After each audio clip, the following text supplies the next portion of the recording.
Wentz, who's now a free agent. Minshew was released on Wednesday by the Raiders a year after he was signed to a $25 million two-year deal. He battled Aiden O'Connell during training camp as the Raiders alternated between quarterbacks last season. Free agent Miles Sanders is set to sign with the Cowboys. The running back, released by the Carolina Panthers earlier this week, it's expected to be a one-year contract with the Cowboys. The Lions are bringing in quarterback Kyle Allen for depth. Jared Goff, the clear starter in Detroit. Golden State's Steph Curry has reached 4,000 career three-pointers. He's the first player to ever hit that mark. The milestone came in the third quarter of Thursday's 130-104 win over Sacramento. Bundle auto and home, renters, or condo and save with Progressive. That's the SportsGrid Sports Flash. I'm Chuck Sanders.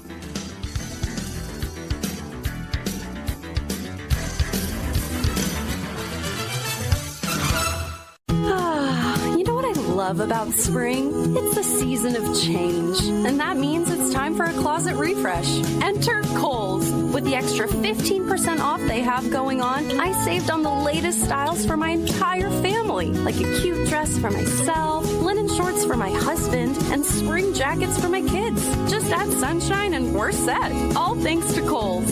Select styles, some exclusions apply. 15% offer ends March 23rd. See store or Kohls.com for details. Progressive knows if you have to choose between everyday life and your RV wins. What, are you going to take the RV to the lake or clean out your closet? RV wins! Putting the dishes away or taking the RV camping? RV wins! Cleaning the fridge or taking a trip to the beach? RV wins! You might want to clean the fridge real quick because, mold. We clean out the fridge, then take the RV out. With Progressive, you can bundle your RV with your home or auto and save with a discount and spend more time enjoying those savings in your RV. Progressive Casualty Insurance Company, affiliates, and other insurers not available in all states and situations. You've heard of smart bombs, smartphones, smart cars, smart watches, and smart glasses. Now you can add smart player, giving you sports gaming strategies and information 24/7. It's smarter to be on SportsGrid. This is the SportsGrid Radio Network.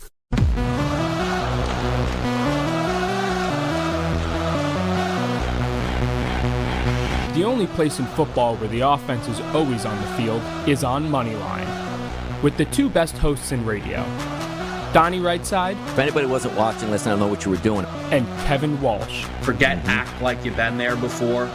On the SportsGrid Radio Network, SiriusXM Channel 159. Oh, we got business today, people. The best every day now officially is underway. SportsGrid Network, SiriusXM Channel 159. It's your boy Donnie Rightside on a solo mission. And today, it's game by game by game on one of the best days in college basketball you will find throughout the season. Why? All the big boys are in play today. A game. Look, let's go. Time, 11:30 a.m. St. Bonaventure, VCU. By the way, VCU, the top team in A10 play, finally getting underway there. It ends tonight, 12 a.m. 12 a.m. Come on now. Woo! Who's ready for this one today? 12 a.m. Utah State, Colorado State. You're starting at 11:30 a.m. You're finishing at midnight, which means those games will roll all the way through into the early morning hours. And my goodness, every conference, whether it's the ACC and a devastating injury to Cooper Flagg, which may keep him out for today's game literally into next week. Will he be available? We don't know that. But UNC and Duke is going to be great to talk about. The SEC, the big boys are all in play today. You take a look at the Big Ten, absolutely. You take a look at St. John's moving on in the Big East tournament with the Final Four there. It's fantastic stuff. But by the way, yesterday, so upsetting. Like, you guys know me. I like to get to everything across the board and have fun. 2-1 we went yesterday just on show plays here on Moneyline. And I got beat up after that. I really did get beat up. Overtime games got me ridiculous three-point shots going down late in the game, which were helping me not cover. It wasn't a great day. But today, I'm expecting to bounce back. And I know what's coming here. I have Bet365 open just to make sure we can cross-reference some team totals and some sides themselves. But as we like to do, going in chronological order to get you ready. Nothing's on the board right now. It's only 11 a.m. First game up is going to be 11:30, and then 12 o'clock, then 12:30. Majority of the games, once again, early afternoon into tonight, and some big time battles that you can have fun with. So why don't we get started and get after it right away? St. Bonaventure, VCU in the A10, 11:30 a.m. start. If we look at the line here, Bet365, minus 11.5 for VCU, and a total in this game of 132. Checking some injury input here for VCU. Let me just go down the list because I know they had somebody that missed a game last week late. Was it Zeb? No, it wasn't Zeb. Who was it? I'm just trying to go through live here. It wasn't him either. Am I imagining this? Max Schulga? Was it him? Nope, it wasn't him. He played in the final couple games. Philip Russell? There we go. Philip Russell, who missed the last game against State, and I believe he's updated to probable today, so that should help out. But if we're looking at the overall numbers, once again, VCU an 11.5-point favorite, a total of 132. VCU defense, best in Atlantic 10 play, efficiency-wise. Offensively, VCU, best in conference play. That goes a long way. VCU, oh boy, we might have something right off the bat, people. We might. VCU is a very good offensive rebounding team, but so is St. Bonaventure on defense. But look at the three-point line. Here's the key ingredient. 35% or 35.5% as a team. Second in conference play is VCU from the three-point line. Third overall in volume, which means almost 46% of their total shots come from three-point range. 14th team in conference play at chasing you off the line, St. Bonaventure. 11th in conference play at defending the three-point line. That's St. Bonaventure. But if we do take a look, too, because I do talk sometimes, guys, about the slingshot effect where you played a game on that court already. Wasn't all that impressive, but yesterday you did see a win over Duquesne, 64-59 for St. Bonaventure. I don't think St. Bonaventure is a great team by any stretch.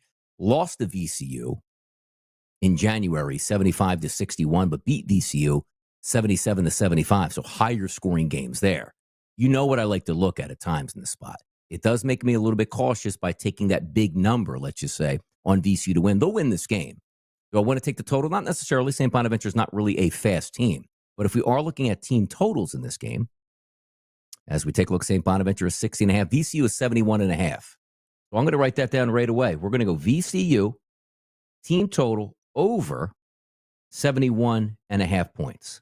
I think it makes some sense. The three-point line should be open for VCU, and also understand this.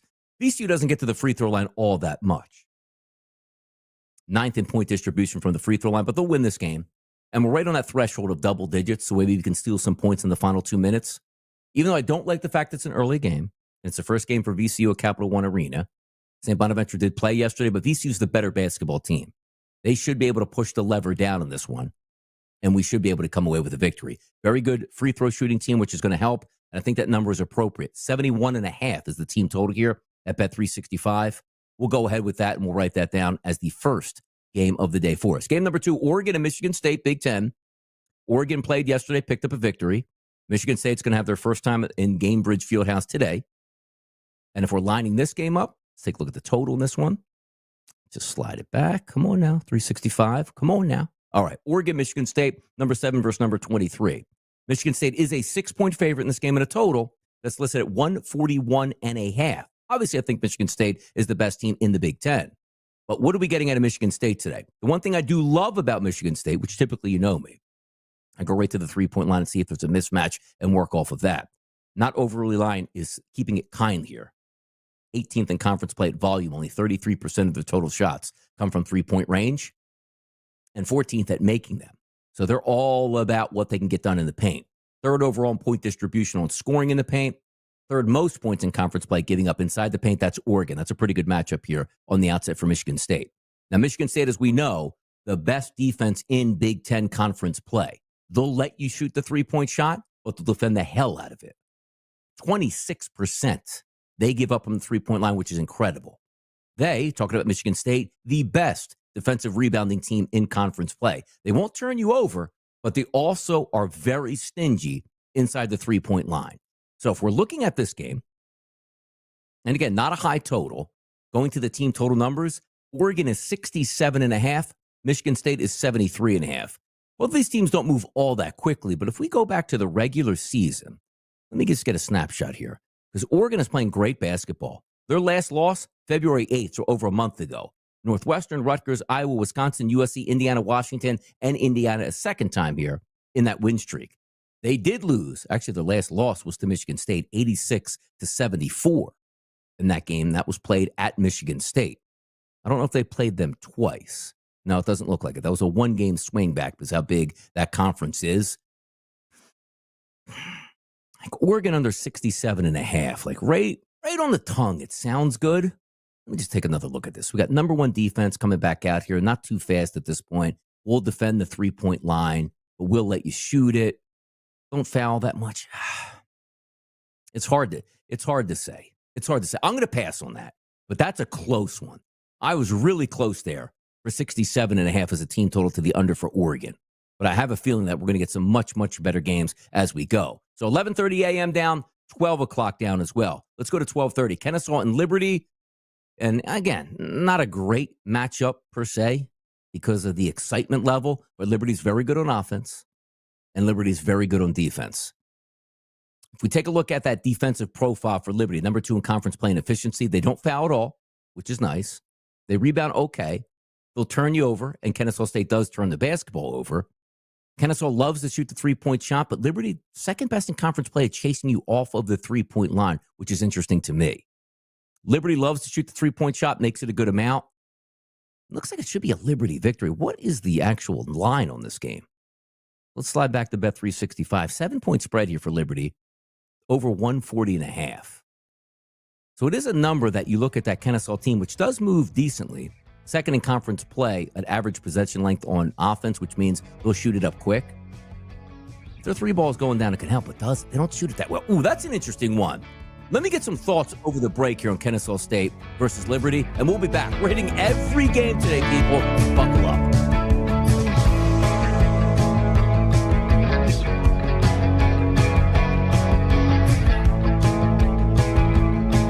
We give you expert analysis and information 24 hours a day, 7 days a week. Any easier and the government would ban us. This is the SportsGrid Radio Network.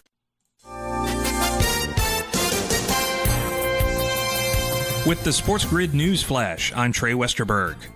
This update brought to you by Sky Rizzi. Explore proven results with Sky Rizzi. An Oregon appeals court on Wednesday found that a gun control law approved by voters over 2 years ago is constitutional, reversing a lower court ruling from a state judge who had kept it on hold. The law, one of the toughest in the nation, requires people to undergo a criminal background check and complete a gun safety training course in order to obtain a permit to buy a firearm. It also bans high-capacity magazines holding more than 10 rounds. The number of Americans filing for unemployment benefits fell slightly last week, indicating a still healthy U.S. labor market. U.S. jobless claims filings fell by 2,000 to 220,000 for the week ending March 8th, according to the Labor Department in a report Thursday. That's fewer than the 226,000 new applications analysts forecast. I'm Trey Westerberg with the SportsGrid News Flash. Confidence is knowing you're ready to handle whatever comes your way. That's what it feels like to take on your workday with Cintas. They make sure your AEDs are up to date, your fire extinguishers are tested and inspected, your floor mats are cleaned and delivered, and your workwear looks good, feels good, and is freshly laundered with the Cintas Apparel Plus program. So are you ready to take on today? Visit Cintas.com. Oh, I'm ready! And get ready for the workday. With Progressive, renters can save on protection for the things that make your place yours, even things that don't make sense to everyone. People always wonder why I don't get rid of my guitar since I never play. But it's like, what if I actually end up taking lessons? Sure, I've had it for 8 years, but if I get rid of it, then what will my New Year's resolution be next January? Exactly. So bundle your renters and auto and save with Progressive and protect the things that make sense to you. Progressive Casualty Insurance Company and affiliates and other insurers not available in all states or situations. Covered subject to policy. You don't have to listen to SportsGrid. You can always go out in the woods at night, look up, and wish on a shooting star. Or you can get the winning edge right here. And you won't find any ticks on you the next day. This is the SportsGrid Radio Network. Right back at it here on a Friday edition of Moneyline. Yes, it's the best hour of your day, and boy, we got an action-packed hour here. And again, we have games starting in 15 minutes here, which is VCU, which I did take VCU's team total over 71.5 points, and that's listed at Bet365. Now, looking at this Kennesaw State game, I told you I wanted to take some time at Conference USA and look at this Liberty game and say which makes some sense. Kennesaw State's team total is 66.5. It's not a great matchup for them going up against Liberty's defense, which is very good. However, they just played Liberty on March the 2nd, dropped 85 points on them. Their team total is 66.5 today. Even if you want to date it back to late January, where they played Liberty at home, lost 76-68, but still scored 68 points. So I'm going to lay off that game. I don't think it makes some sense to take, even though the numbers theoretically are playing out exactly the way that I think they should. But some of those previous matchups here aren't helping me out that much. Let's keep moving. Mississippi and Auburn get down to the SEC, and the SEC's best team, the number 1 overall seed in conference play. Mississippi's offense doesn't turn the basketball over. That always helps. They don't rebound all that well. They don't shoot the three-point shot, and they don't rely on it all that much, which is good, but just not a good matchup. Auburn on the other side, and by the way, this line, 12.5 points at Bet365, 155.5 is a total, so we're expecting points. Auburn should have a pretty good matchup on offense, but for me, from a betting perspective, not in love with that game, so let's keep going. Let's head down to the American. That's Wichita State and Memphis, which Wichita got me yesterday here on a team total to the over. Memphis, the best overall defensive efficient team in conference play.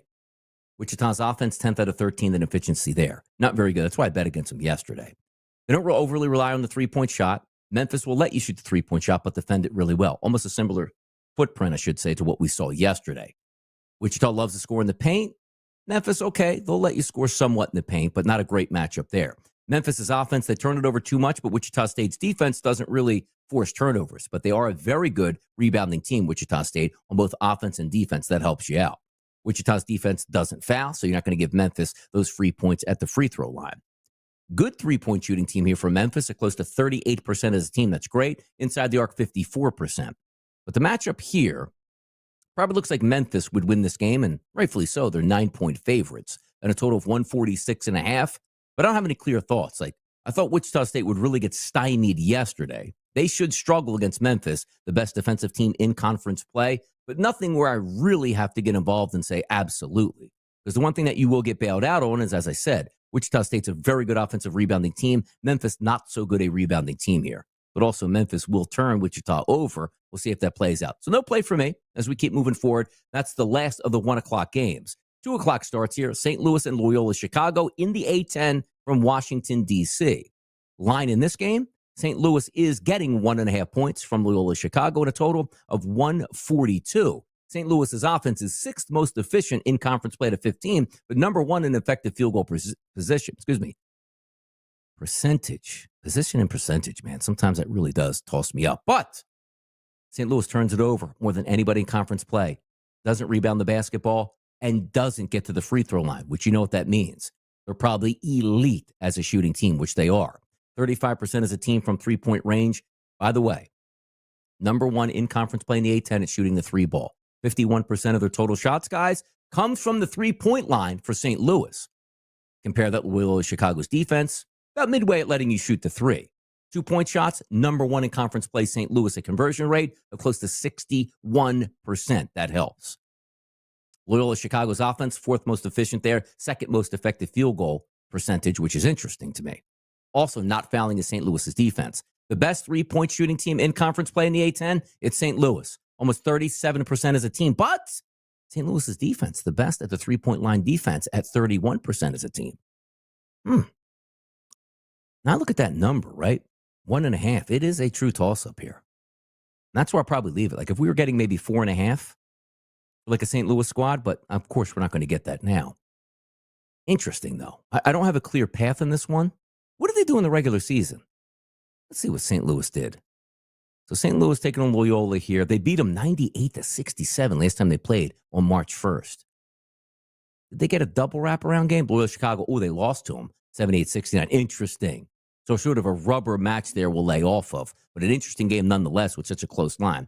Grambling State, Alabama State, no handicap there. We're not even going to touch that. 2:30 p.m. Eastern, Big Ten Network game. Wisconsin and UCLA. Lining this one up. Wisconsin is a 1.5 point favorite. Boy, so many close lines. So many toss-ups out here. Absolutely. So let's take a look at Wisconsin, UCLA. 1.5 point spread, as we said, towards Wisconsin. Total of 141. You take a look at UCLA's defense. Here's where sometimes these matchups really come into play, and I think we might have something here. 2nd most efficient offense in Big Ten play, it's Wisconsin. Effective field goal percentage, number 3. Here's what I like, though. UCLA's defense really turns up the gas to turn you over.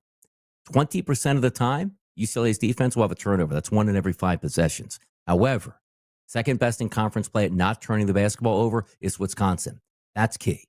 Because if your offensive footprint on the other side is going to depend on you getting turnovers and running out on fast breaks, and that's not there, that helps. Also, three-point range. Nobody shoots more three-point shots in Big Ten play than the Wisconsin Badgers. And again, you take a look at Wisconsin coming into this game. They played yesterday and beat Northwestern. And by the way, Wisconsin, still kind of upset at this point. What were we laying yesterday? What's the exact number? It was 8.5. 8.5 points. Up 17 with 3 minutes to play. And that game ended up a 7-point game. You've got to be kidding me. But I guess that's what happens sometimes. You catch those bad beats. Hopefully we don't get it today. But again, nobody shoots more three-point shots in Big Ten play than Wisconsin. You do have a decent defense in UCLA on the opposite side, but they're 18th out of 18 teams. So hear me out on this again, people. This would be a principal play for us. The team that shoots the most three-point shots versus the team that allows the most three-point shots. That should be a match made in heaven for us here. And I think we're going to get that. So if I look at the line, and Wisconsin is only a 1.5-point favorite, we go to the team total props. Wisconsin is at 71.5. We're writing that down. Wisconsin, team total over 71.5 points. Now let me take a deeper look too. There's only a few moments here left in this segment.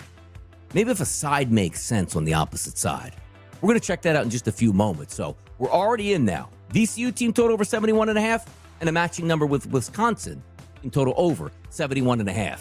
Boy, this hour is going to go fast. People, buckle up. We'll be right back after this short break.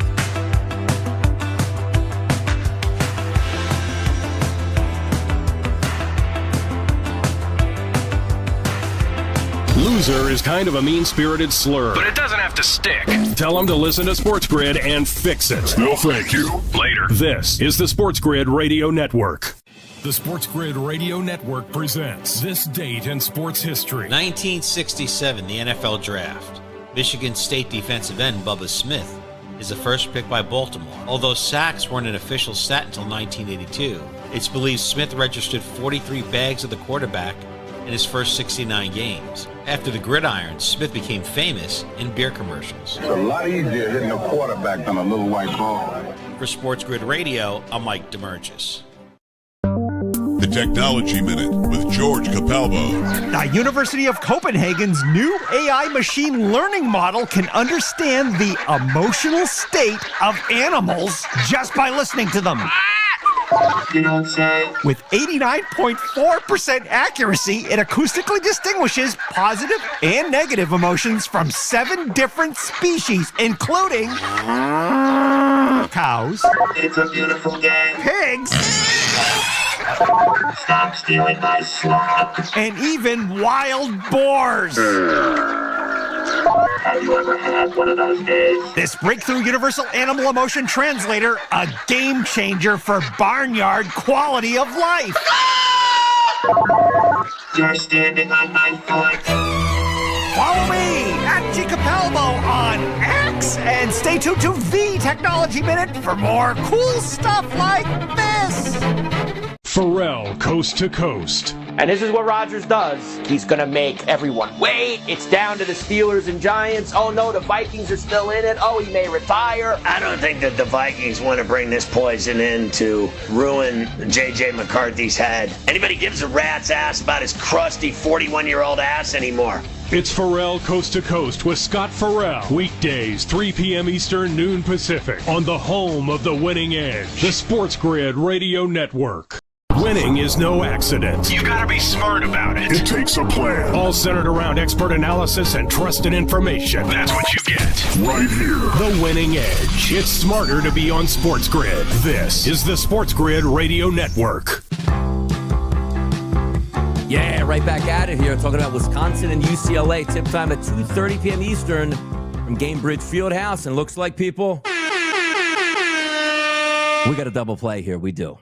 Looking at the numbers, I took Wisconsin's team total over 71.5. I'm also going to take Wisconsin minus 1.5 points in that game. You take a look at the one time they played this season. It was on the road at UCLA. 85-83 loss for Wisconsin. Now, does that play into it and say, well, that's what it is? No, not necessarily. But I just think the matchup does make sense because understand this too. When we get into it and you look at some of these numbers, Wisconsin very good on offense and defense. Also, neutral court site here. Wisconsin's defense, number one at not fouling. She's not going to get easy points at the free throw line for UCLA. Also understand this. Wisconsin can be vulnerable from the three-point line. UCLA makes a decent amount. When we look at the matchups here, inside the paint, UCLA likes to score down there. 53% of their total points come from inside the arc. 13th most stingiest team out of 18 at defending inside the arc, it's Wisconsin. I just think it's a pretty solid matchup. So Wisconsin team total over 71.5 and Wisconsin minus 1.5. We're writing that one down here as we go. Let's get back to the time-sensitive stuff. Florida Atlantic versus Tulane, 3 o'clock start today. As I head over to Bet365 and take a look here, Florida Atlantic is a 3.5-point favorite over Tulane and a total of 146. So let's flip this game open. We'll see if we can find any gems in here. Not great offenses. Tulane pretty efficient inside the arc. Same thing with FAU. But FAU does have an advantage here. Here's the tough part, though. FAU third most out of 13 teams at shooting the three-point shot. But again, it's not really high. It's only 40%. Not a great three-point shooting conference. But 13th out of 13 teams at letting you shoot the three-point shot, that's Tulane's defense, but they defend it pretty well. Offensively, I don't have too much out of this game, so we're not going to spend any time on games that don't look appetizing right off the bat. Middle Tennessee State and Jacksonville State, Conference USA, 3 o'clock start today, Huntsville, Alabama. Middle Tennessee State is a 2-point dog to Jacksonville State and a total of 136.5. Middle Tennessee State's number 2 on offense in efficiency, number 2 in effective field goal percentage. They do shoot a decent amount of three-point shots. Just looking at Jacksonville State, the best free throw shooting team in this conference. But Middle Tennessee State does not foul. We're out on that game. Not a great game off the bat. Texas and Tennessee today. Texas picked up a victory yesterday. Tennessee plays their first game in Nashville today. Tennessee, as we know, one of the best defenses in college basketball, if not overall, the absolute best. In efficiency at KenPom, number 1 in the SEC, number 1 in the nation. Effective field goal percentage, I'm going to assume it's probably the same. Number 1 again, yes, absolutely tremendous. They don't turn you over all that much, but they don't foul. They do let you shoot the three-point shot, but defend the heck out of it. They only give up 30% from three-point range and stingy down low. Tennessee's offense not that great, but it isn't terrible. 6 out of 16 teams in efficiency, so not too bad. Upper echelon of the SEC. Texas does foul a lot. Tennessee doesn't get to the line all that much. Okay at best at free throw shooting. So it looks like a pretty even matchup. What is the line in that game? It's a 10-point favorite for Tennessee. Tennessee's going to win that. But I don't know if I can back Tennessee at minus 10. Comfortable with them. Ben and I had a pick 6 this morning on the early line. I did pick Tennessee at a 5-1 price to win the SEC. Not necessarily because I love Tennessee, but necessarily because I just want to see Tennessee win at that price point. I think it makes some sense. They play great defense. Not a lot of great matchups in this game for me, so I'll pass on the side at minus 10, but I do think Tennessee wins that game. Akron, a sensational shooting team, taking on Toledo. That is in the Mid-Atlantic Conference, Mid-American Conference, excuse me. MAC. What's the line in that one? We got it? 8.5. Akron is an 8.5-point favorite and a 162 number. Ooh, that lights it up for me. Okay, let's take a look now. Toledo's offense, very good.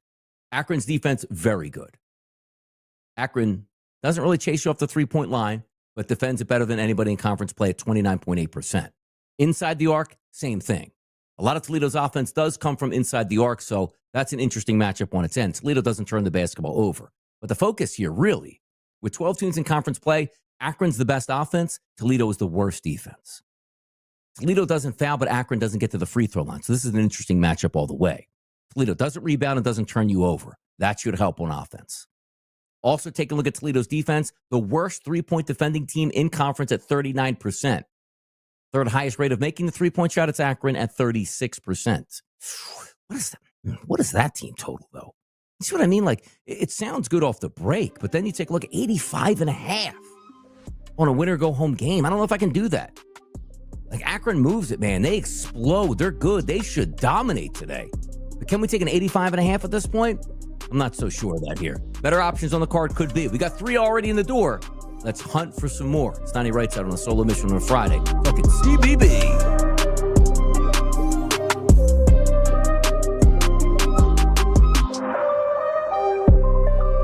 It's easy to get SportsGrid almost anywhere with our mobile app. So give us a break. We're not going to tap your screen for you. This is the SportsGrid Radio Network. Progressive presents the SportsGrid Sports Flash. I'm Chuck Sanders. ACC quarterfinal action on Thursday. Duke beat Georgia Tech 78-70. Clemson held on to beat SMU 57-54. Louisville over Stanford 75-73.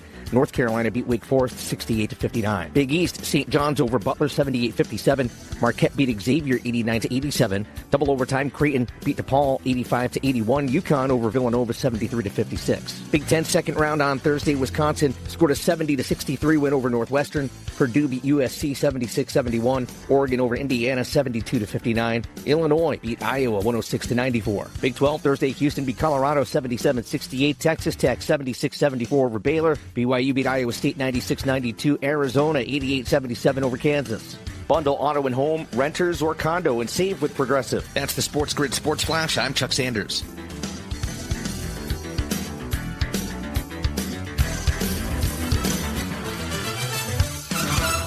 Mornings can start feeling the same. Wake up, brush teeth, go to work. But with breakfast from Wendy's, it's like, wake up, brush teeth, Baconate with a breakfast Baconator. Roll with a sausage breakfast burrito. Buddy it up with a Honey Buddy. Or get seasoned with seasoned potatoes. And then go to work. Sorry. When you're ready for a fresh wake-up call, gotta be Wendy's. At participating U.S. Wendy's during breakfast hours. Protect your home and auto with a bundle from Progressive so you can stop worrying about them and invent new things to worry about, like snakes in your bedroom. Sure, that sounds incredibly irrational, but now that we've mentioned it, you are a little worried. The odds of one snake, let alone snakes plural, are so slim. But you might want to check. Oh, you're not near your bedroom. Guess you'll just have to sit there and worry about it. So let Progressive protect your home and auto, because you've got enough to worry about. Progressive Casualty Insurance Company affiliates and other insurers not available in all states. How to tell if you have the winning edge. Take a sheet of paper. Crumple into a ball. Throw it at a trash can. Even if you miss, so long as you're listening to us. You haven't. Get the winning edge. This is the SportsGrid Radio Network. Going over all the ins and outs of some of these college basketball games. As we head down the list, we're going to try to hit every single game on the card today, and we will need a little bit of action. Let's set the tone now. It's a Friday. Maybe you're taking your significant other out tonight. Maybe you're not. Maybe you want to watch some college basketball. Maybe you want to handicap. Maybe you want to pick up some extra money on a Friday. That's what your boy's here today. That's your boy's here. A little sensitivity. Sensitivity. Yeah. You need a handicapper like me. Let's go. So we're just taking a look at a couple different angles of some of these games. Tennessee, Texas, Akron, Toledo, George Mason, George Washington next on deck here. 5 o'clock start. That is in the A10 Capital One Arena. Once again, down in Washington, D.C. George Mason's defense, very good. Number 2 overall in efficiency in conference play. George Washington's defense, also very good. So that makes it interesting here. Any 3 balls? Nope. I don't see anything I like. See that? You quickly open it up, you take a look at statistics, you move in and out. If I don't have eyeballs on GW George Mason, which I haven't all year long, we're not going to press the needle down. Iona, which I thought would get beat yesterday by Manhattan, but didn't. So Iona moves on and takes on Quinnipiac, who most people think is the best team overall in Metro Atlantic play. Number 2 defense here. They do a lot of things really well. They rebound on defense great, but Iona rebounds on offense great. 3-point shot, don't defend it all that well, but do chase you off the line a little bit here.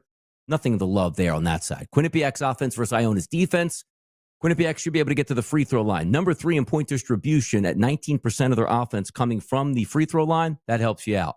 Also, Iona, one of the teams that is going to foul, as I said, 20% of their offense or their defense gives up points from the free throw line. 3-point line, not really going to be all that effective here. So, don't like the game. Don't like it. Sometimes you just don't like games the way they sort of map out. But what was the line in that game? Oh, you know why I can't find it? Yeah, it's in New Jersey. So once again, New Jersey, we can't bet New Jersey because somehow a New York team and a Connecticut team I would have influence in because they're playing in Atlantic City. Make it make sense. Again, it doesn't. Fighting Illini, Maryland. Here we go. 6:30 p.m. tonight. We are expecting absolute fireworks. A 1-point spread. Maryland, the Crab 5, slightly favored in a total of 157.5. So let's take a look, a little bit of a deeper dive into this one. The Fighting Illini, by the way, have been on a machine-like mission. Final 3 games of the season, scoring a ton. Yesterday, hitting the century mark against Iowa. Iowa's not a very good defense. Maryland is a very good defense. But do we roll over now? Slingshot effects in pace here. Fighting Illini played 1 game at Gainbridge Fieldhouse. Maryland's going to take the court tonight. A hot Illinois offense, which usually struggles from the three-point line, making it 30%, but they love to shoot it. However, Maryland's going to chase you off the three-point line and defend it extremely well. Illinois doesn't like to score down low. Only 49.1% of their total offense comes from 2-point range, lined up against Maryland, who likes to give it up from inside the arc.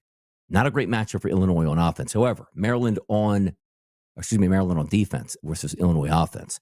Maryland on offense today, however, don't like to shoot the 3-point shot, which is interesting, but make it at a decent clip of 37%. Now, Illinois' defense will chase you off of the 3-point line. So if we're looking at the Illinois' defense, too, number 1 in conference play at defense inside the arc at only 47%, even though they give up a lot of points. That line, again, 1. Like, I really think the Fighting Illini are the right play in this game. Like, I don't want to make a mistake like, hey, Maryland's going to bring the heat in this one. What did they do during the regular season? When's the last time they played? Was when we didn't get a lot of expectations here out of the Fighting Illini. They lost to Maryland 91-70 on their own building. Brutal. They didn't play them again the rest of the way. Boy, that's an interesting one. I'm going to have to stay away from that one. But again, I just think Illinois is such an interesting handicap from a perspective of they're finally playing up to their capabilities on offense. Well, I'm going to be upset. Like when Illinois beats Maryland, I'm going to be upset about that. But I'll leave it off the card for right now. Duke, North Carolina. How about tonight? Went over this game on the early line. 7-point spread for the Duke Blue Devils as the favorite. I think it was 7.5 on FanDuel. FanDuel has basically 85% of the money and the tickets on North Carolina. 152.5 was the total in this game. Probably would think it should be a blowout. Ken Palm has 84-70, 14 points. Hey, what's the difference here? Well, yeah, it's Cooper Flagg not going to be playing in this game. The best player in the country. He's sitting this one out. So it's hard to sort of quantify some of the numbers because Cooper Flagg is fantastic on offense and fantastic on defense. Duke's the best in the conference by a wide margin in offensive and defensive efficiency here. You look at Carolina, not the greatest efficient offense. They don't shoot a lot of 3-point shots, but they make them at a decent clip. They try to score down low, but Duke has some really good defense. Duke on offense, however, see, sometimes you would look at this and say, okay, 152.5. Now, Duke without Flagg, their team total 79.5. Now, I don't have a dog in the race, but before Kevin was on with us earlier in the week, he has like a 30-1 ticket, somewhere in that range, 32-1 ticket. We talked about North Carolina being a 28-1 ticket here, where $25 would pay back $7.25. That's now down to like a 5-1 plus 6-1, depending where you're shopping at. That's what you call CLV at this point now. But the fact of the matter is, I know how good Duke is. I know how important this game is for North Carolina. Is this one of the bets where instead of just looking at the line itself, you say to yourself, yeah, we think Duke will bounce back. By the way, Duke scored 52 points in the second half yesterday without Cooper Flagg. UNC doesn't have a great defense. Like, where are the points coming from for Duke, right? Con Knippel had a great game yesterday. A really talented freshman. But it just feels like to me in this game, like, is the right play Duke under 80 points? Is that the right play? I'm going to do that. Like, this is not really X's and O's because you don't have him in this game. Cooper Flagg's not playing. Is it a better pace? Does it slow down a little bit more? We know how effective Duke is on offense. I think that's right. Let's go Duke team total under 79.5 points. Like if Duke gets into the 80s in this game without Cooper Flagg and beats North Carolina, shut the tournament down when he gets back. But that's what the bet is against in this. You had the adrenaline boost, and credit Duke for winning that game yesterday. Down double digits, fought back, a little bit closer at the half, hit the gas in the second half, and won that game. I'm going to bet, though. that Duke doesn't get to 80 points tonight. I think they'll be stuck in the 70s. That's where I'm going with this one. Not a real X's and O's. Like, Donnie, show me some statistics. Cooper Flagg's not in. What statistics do we have at this point? Ken Palm hasn't getting to 84 points again. That's with them being the better team, favored by double digits is what they would have been, and with Cooper Flag in. I'm going to bet that Carolina's amped up, which means on both sides of the court. Maybe we get a little bit of a sloppy start in this one because of the high stakes. Give me Duke's T total under 79.5. I know it's a little bit contradicting, but I think that's the right play. Missouri and Florida. Man, some of these games are absolutely spectacularly awesome. This game tips off at 7 o'clock in Nashville. We slide down to the 7 o'clock hour. Heavy favorite for Florida. 9.5, but a total of 162.5. Florida's defense is very good. Number 2 overall in efficiency in conference play. But Missouri's offense, number 2 overall. Missouri gets to the free throw line. That should help. Missouri likes to shoot the three-point shot, but Florida's going to depend it. Yesterday, Missouri, let me just go double check. 85 points against Mississippi State. Some of the three balls in that game. Let me just look at the overall statistics. They only shot 33% from three-point range, 82% from the free throw line. 60? Is that true? Oh, 19. So 19 of 31 from two-point range. Pretty impressive and ultra efficient right there. They lost their last 3 games, Missouri, to end the season. Vanderbilt, Oklahoma, and Kentucky, all high-scoring games. They scored 93, 84, and 83 in those. Then just dropped 85 points against Mississippi State and played yesterday in that same building. What could that be? What could that be in that game? Florida's offense, maybe? Press the needle down? I don't know if we can go with it. That's such a high total. This is what I'm in that one. Is what it is. We'll keep that one off the board, but so many more games to go. I am loving this Friday edition Radio Money Line.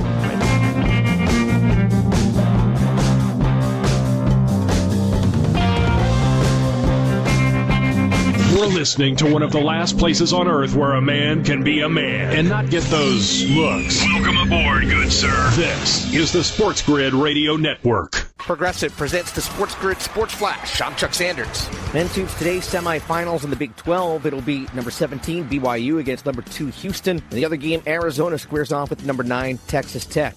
Big East semifinals today. Number 25, Marquette against number 6, St. John's. UConn battles Creighton. Big 10 quarterfinals today. Wisconsin takes on UCLA. Number 23, Oregon against number 7, Michigan State. Number 24, Illinois battles number 11, Maryland. Number 20, Purdue faces number 22, Michigan. ACC men's semifinal. Number 1, Duke takes on in-state rival North Carolina. Number 10, Clemson battles number 13, Louisville. SEC quarterfinal, number 3, Auburn against Ole Miss. Number 8, Tennessee takes on Texas. Number 4, Florida battles number 21, Missouri. Number 15, Kentucky faces number 5, Alabama.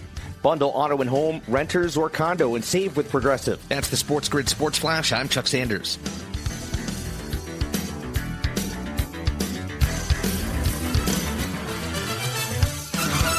The best day for great deals on everything for spring is one day, as in the Macy's One Day Sale. Find the best prices of the month on spring essentials, from handbags starting at $49.99 to sheets starting at just $9.99. From 40 to 50% off new looks for the family to 40 to 50% off mattresses from Serta and more. And you can earn rewards even faster during Star Money bonus days. It's a day that's unlike any other day. The Macy's One Day Sale tomorrow. Savings off already reduced prices. Exclusions apply.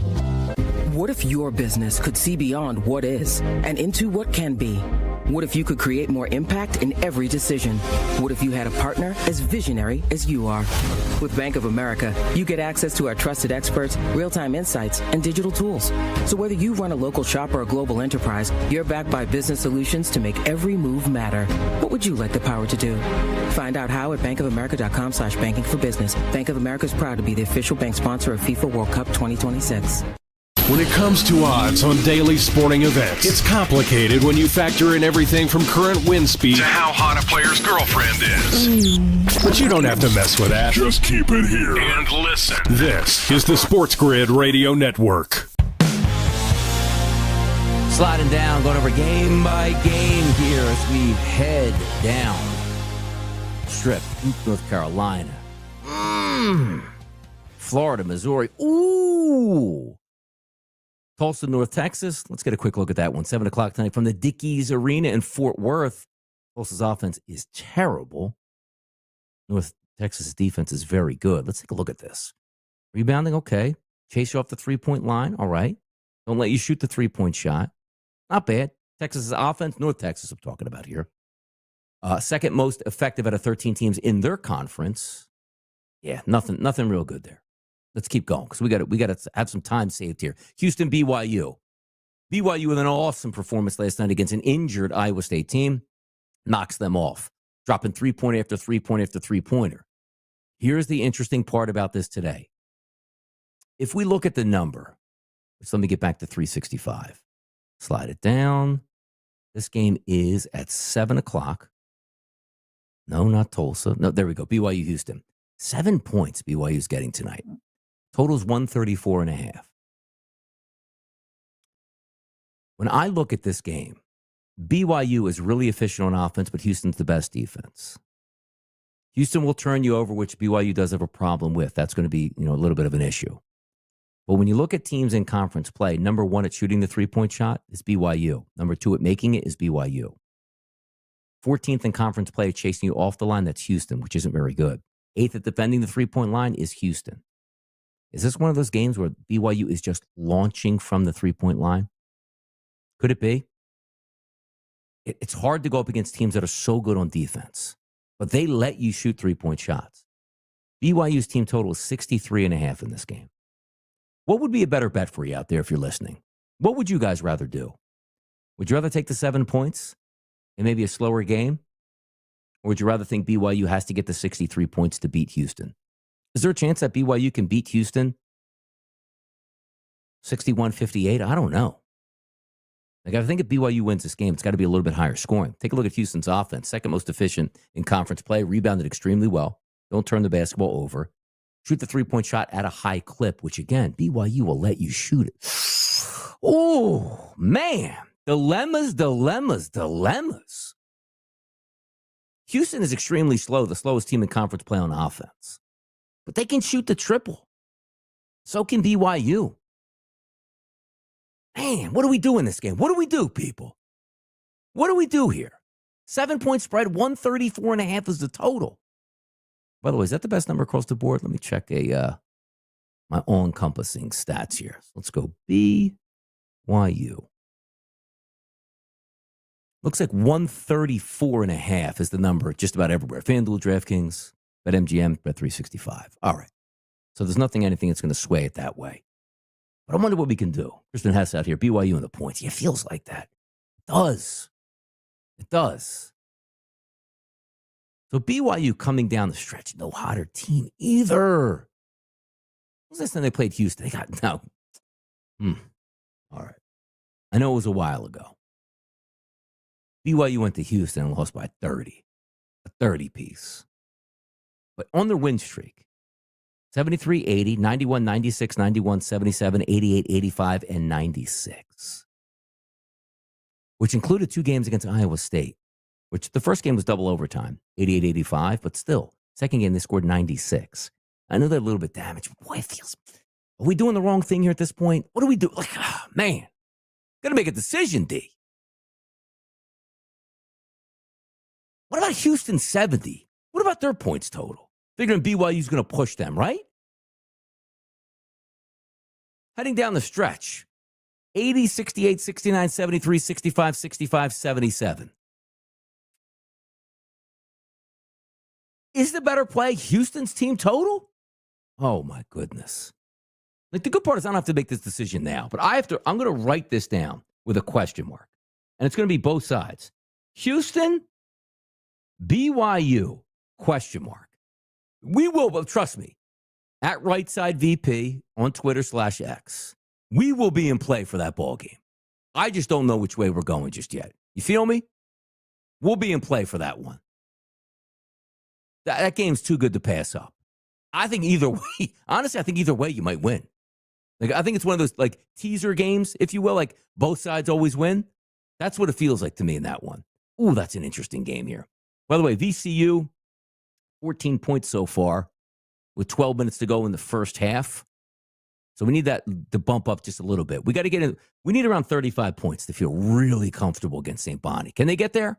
Give me somewhere in the 30s to get comfortable in that game and a close one all the way through where VCU can make some free throws.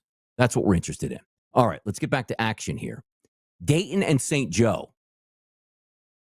I think it's a good matchup today for St. Joseph's.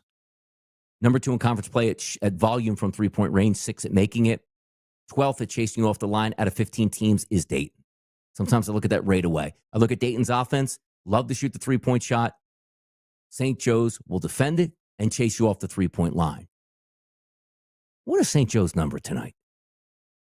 This game is what, 7:30? All right, let me slide it down. 7:30 plus 1.5. Oh, man, tough game. 142 is the total.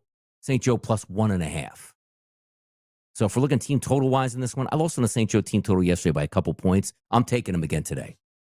So we're writing this one down. St. Joe going up against Dayton. Team total over 70.5 points. So we're in there. That's a 7:30 start. Great. Love it. I think St. Joe's has a great chance to win that game, but I think St. Joe's warming up from three-point range is going to help us out. Kent State, Miami, Ohio, not worried about that one. North Carolina Central, South Carolina State, nope. Mount St. Mary's, Merrimack, and the MAC, we'll skip that. We'll go down. All right, good. So coming up after the break, we have about a minute left. There are so many good games throughout the rest of the night. I'm going to make sure we hit Connecticut, Creighton, Purdue, Michigan, Clemson, Louisville, Kentucky, Alabama, Arizona, and Texas Tech. We're going to hit all of those games coming up after the break as we end it on a wonderful, beautiful edition here on Friday. And the gambling gods who let me down yesterday. They're not going to do it again today. No, they're not. So what I say is point spread bettors, come out. Come one, come all. We're winning money tonight, right here on Moneyline. You know we will. We're going to the break. We're coming back after the break. We're hitting it hard. Big time games tonight on a Friday. Spend your time with your boys right here on the grid.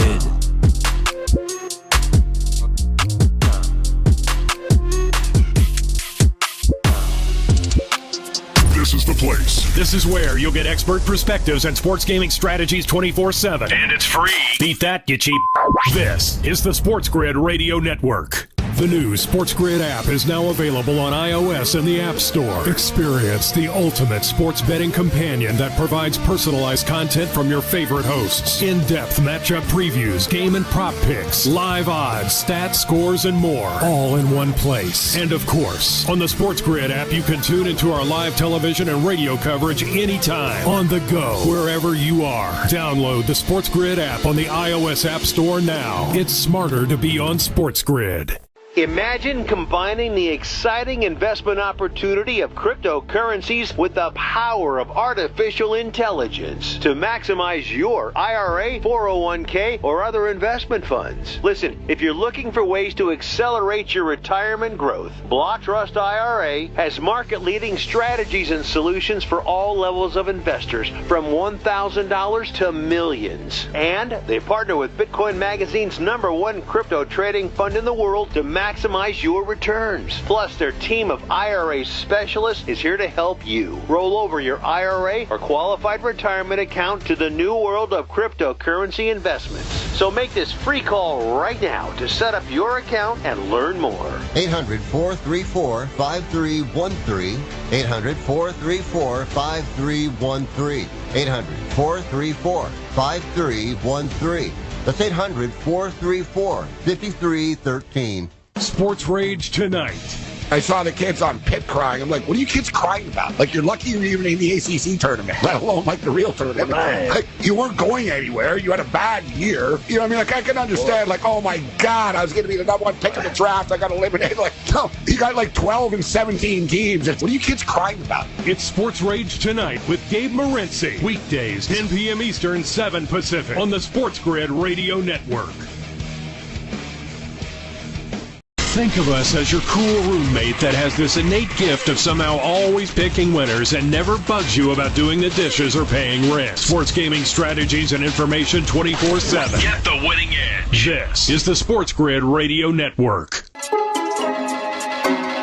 Creighton, Connecticut, people told you we'd hit these big games quickly here. -4 favorite towards Connecticut in the Garden. Creighton, not a very good performance yesterday. Had to go to double overtime. Total in this game, 139.5. Connecticut's got the most efficient offense in Big East play. Yes, it is, #1. Effective field goal percentage, 2. But the defense for Creighton is very good, too. UConn shoots a three-point shot, 6 overall in conference play, but #1 at chasing you off the line is Creighton's defense. That makes a big difference. Creighton's offense, very good. Third most efficient in conference play, number one in effective field goal percentage. They love to shoot the three-point shot, but Connecticut will chase you off of that line. Yeah, this is a tough one here. If I was doing anything, and I'm not going to, I would take the under in that game. Keep that under 140 points here. Purdue and Michigan tonight. We line this game up. Let's see. This game, again, is a start time of 9 p.m. 9 p.m. There we go. Minus 2.5-point favorite for Purdue as the lower seed, a total of 147.5. Purdue likes to shoot the three-point shot, makes it more than anybody else in conference play, 38%. Played yesterday, Michigan didn't. That's an advantage. High-scoring team, 57.7% from inside the arc. So they're going to score from three-point range, two-point range, effective field goal percentage. Don't turn the basketball over. That makes sense. Michigan's offense loves to shoot the three-point shot. Purdue will let you shoot the three-point shot, but defends it pretty well. That's an interesting indicator for me. Look, I'm just going to continue to ride Purdue. Lost yesterday on the spread, but I think they win tonight. Purdue, and what's the best number? Is that 2.5 for Purdue? Let me just type this in. Let's go across the sports books. P-U-R. 2.5 is the best number. So 6 play of the day. Purdue, minus 2.5 points tonight. 2.5 points. That's where we're going. All right, let's get back to this. Let's see if we can skip through a couple other games and see if we can find some winners out here as we get to that night card, which is awesome. Clemson and Louisville. How about this game tonight? Lined up, minus 1.5 favorite towards Clemson. Total, 140.5. Third most efficient offense versus the second most efficient offense. Second most efficient defense versus the third most efficient defense here. 3-point shots. Yeah, you know what? This looks like it might be a defensive struggle. It really does. 140.5 probably stays under. Don't really have a matchup, detail on this one. Alabama and Kentucky. What a game we have here. And if you guys haven't heard, which we've been talking about all this morning on SportsGrid, 179.5 points and a 7-point favorite now for Alabama. Ooh, that line's going up. That was a 4.5-point number not too long ago. Alabama's winning this game, but am I laying 7 now at this point? Probably not. 3 balls should go down. 2 balls should go down. Effective field goal percentage number 1 for Alabama. Kentucky's going to shoot it, but, I can't take the 7 now, though. Darn it. You guys out there looking for a parlay piece? It's going to be Alabama just to throw them in, but I can't take the 7 now. And what is the team total? 93.5. Yeah, exactly. Hey, Donnie. Also, the team total, I had 93 points. Goodness, can they get there? They probably will, but 93? Stop. Boy, you need a clean run to get that. Alabama's winning that game, but up to 7 now? All that action is gone for me. Texas Tech taking on Arizona tonight. What's that updated line here? This game is starting at 9:30 p.m., which is ridiculous, in Kansas City. Kids don't have school tomorrow, I understand. 2 points. Texas Tech is a favorite. 152.5 is the total. Texas Tech, best offense, efficiency-wise, I should say, in the Big 12. Don't turn the basketball over. Launch from 3. I think they have a good night tonight to do. Arizona's offense doesn't like the three-point shot all that much. Can score inside. Tempo should be there. Texas Tech, team props today. 76.5. Oh, I want to take it. I do. I feel like I want to take that. Oof, I don't know. Let's come back to that game a little bit later today. Anything else? Anything else big on there? New Mexico, Boise, not really interested in that all that much. So, all right. So that'll do it there for that card. So just a recap again. VCU in action right now. Let's get a quick update on that game too. Slide that out. VCU's got 22 points with 8 minutes to go. So we're on a decent pace in that one. It's VCU over 71.5 as their team total. Wisconsin team total over 71.5. And also Wisconsin minus 1.5 in the game itself. Duke's team total under 79.5. I have a question mark next to Houston BYU. We will be in play on that tonight. Just don't know which way yet. St. Joe's team total over 70.5 points and Purdue minus 2.5.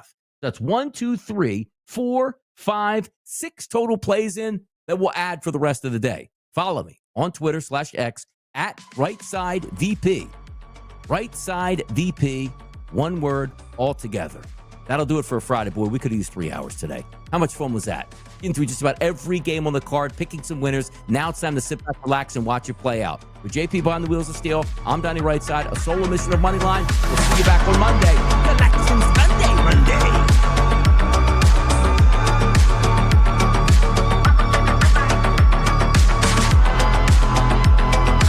It's easy to get SportsGrid almost anywhere with our mobile app. So give us a break. We're not going to tap.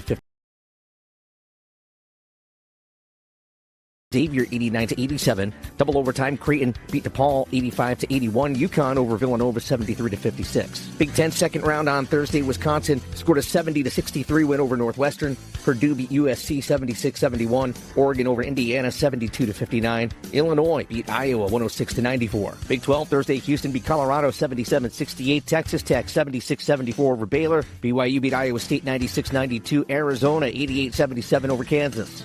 Bundle auto and home, renters, or condo and save with Progressive. That's the Sports Grid Sports Flash. I'm Chuck Sanders.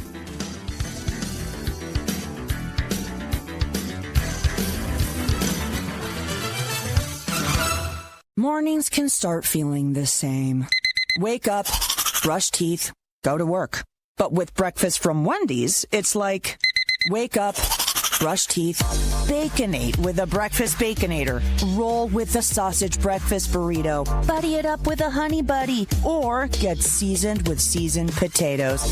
And then go to work. Sorry. When you're ready for a fresh wake-up call, gotta be Wendy's. At participating U.S. Wendy's during breakfast hours. Protect your home and auto with a bundle from Progressive so you can stop worrying about them and invent new things to worry about, like snakes in your bedroom. Sure, that sounds incredibly irrational, but now that we've mentioned it, you are a little worried. The odds of one snake, let alone snakes plural, are so slim. But you might want to check. Oh, you're not near your bedroom. Guess you'll just have to sit there and worry about it. So let Progressive protect your home and auto, because you've got enough to worry about. Progressive Casualty Insurance Company affiliates and other insurers, not available in all states. How many SportsGrid listeners does it take to change a light bulb? It takes two. One to change the light bulb. And one to see if our mobile app can provide the same amount of light. Get the winning edge. This is the SportsGrid Radio Network. You're listening to Football Full Circle with Joe Lisi and Ben Stevens. Live right here on Football Full Circle. It is FFC, all a part of the SportsGrid Radio Network and Sirius XM Channel 159. He is the mastermind of the pigskin. That is Joe Lisi. I am Ben Stevens. A stern scowl from Joe.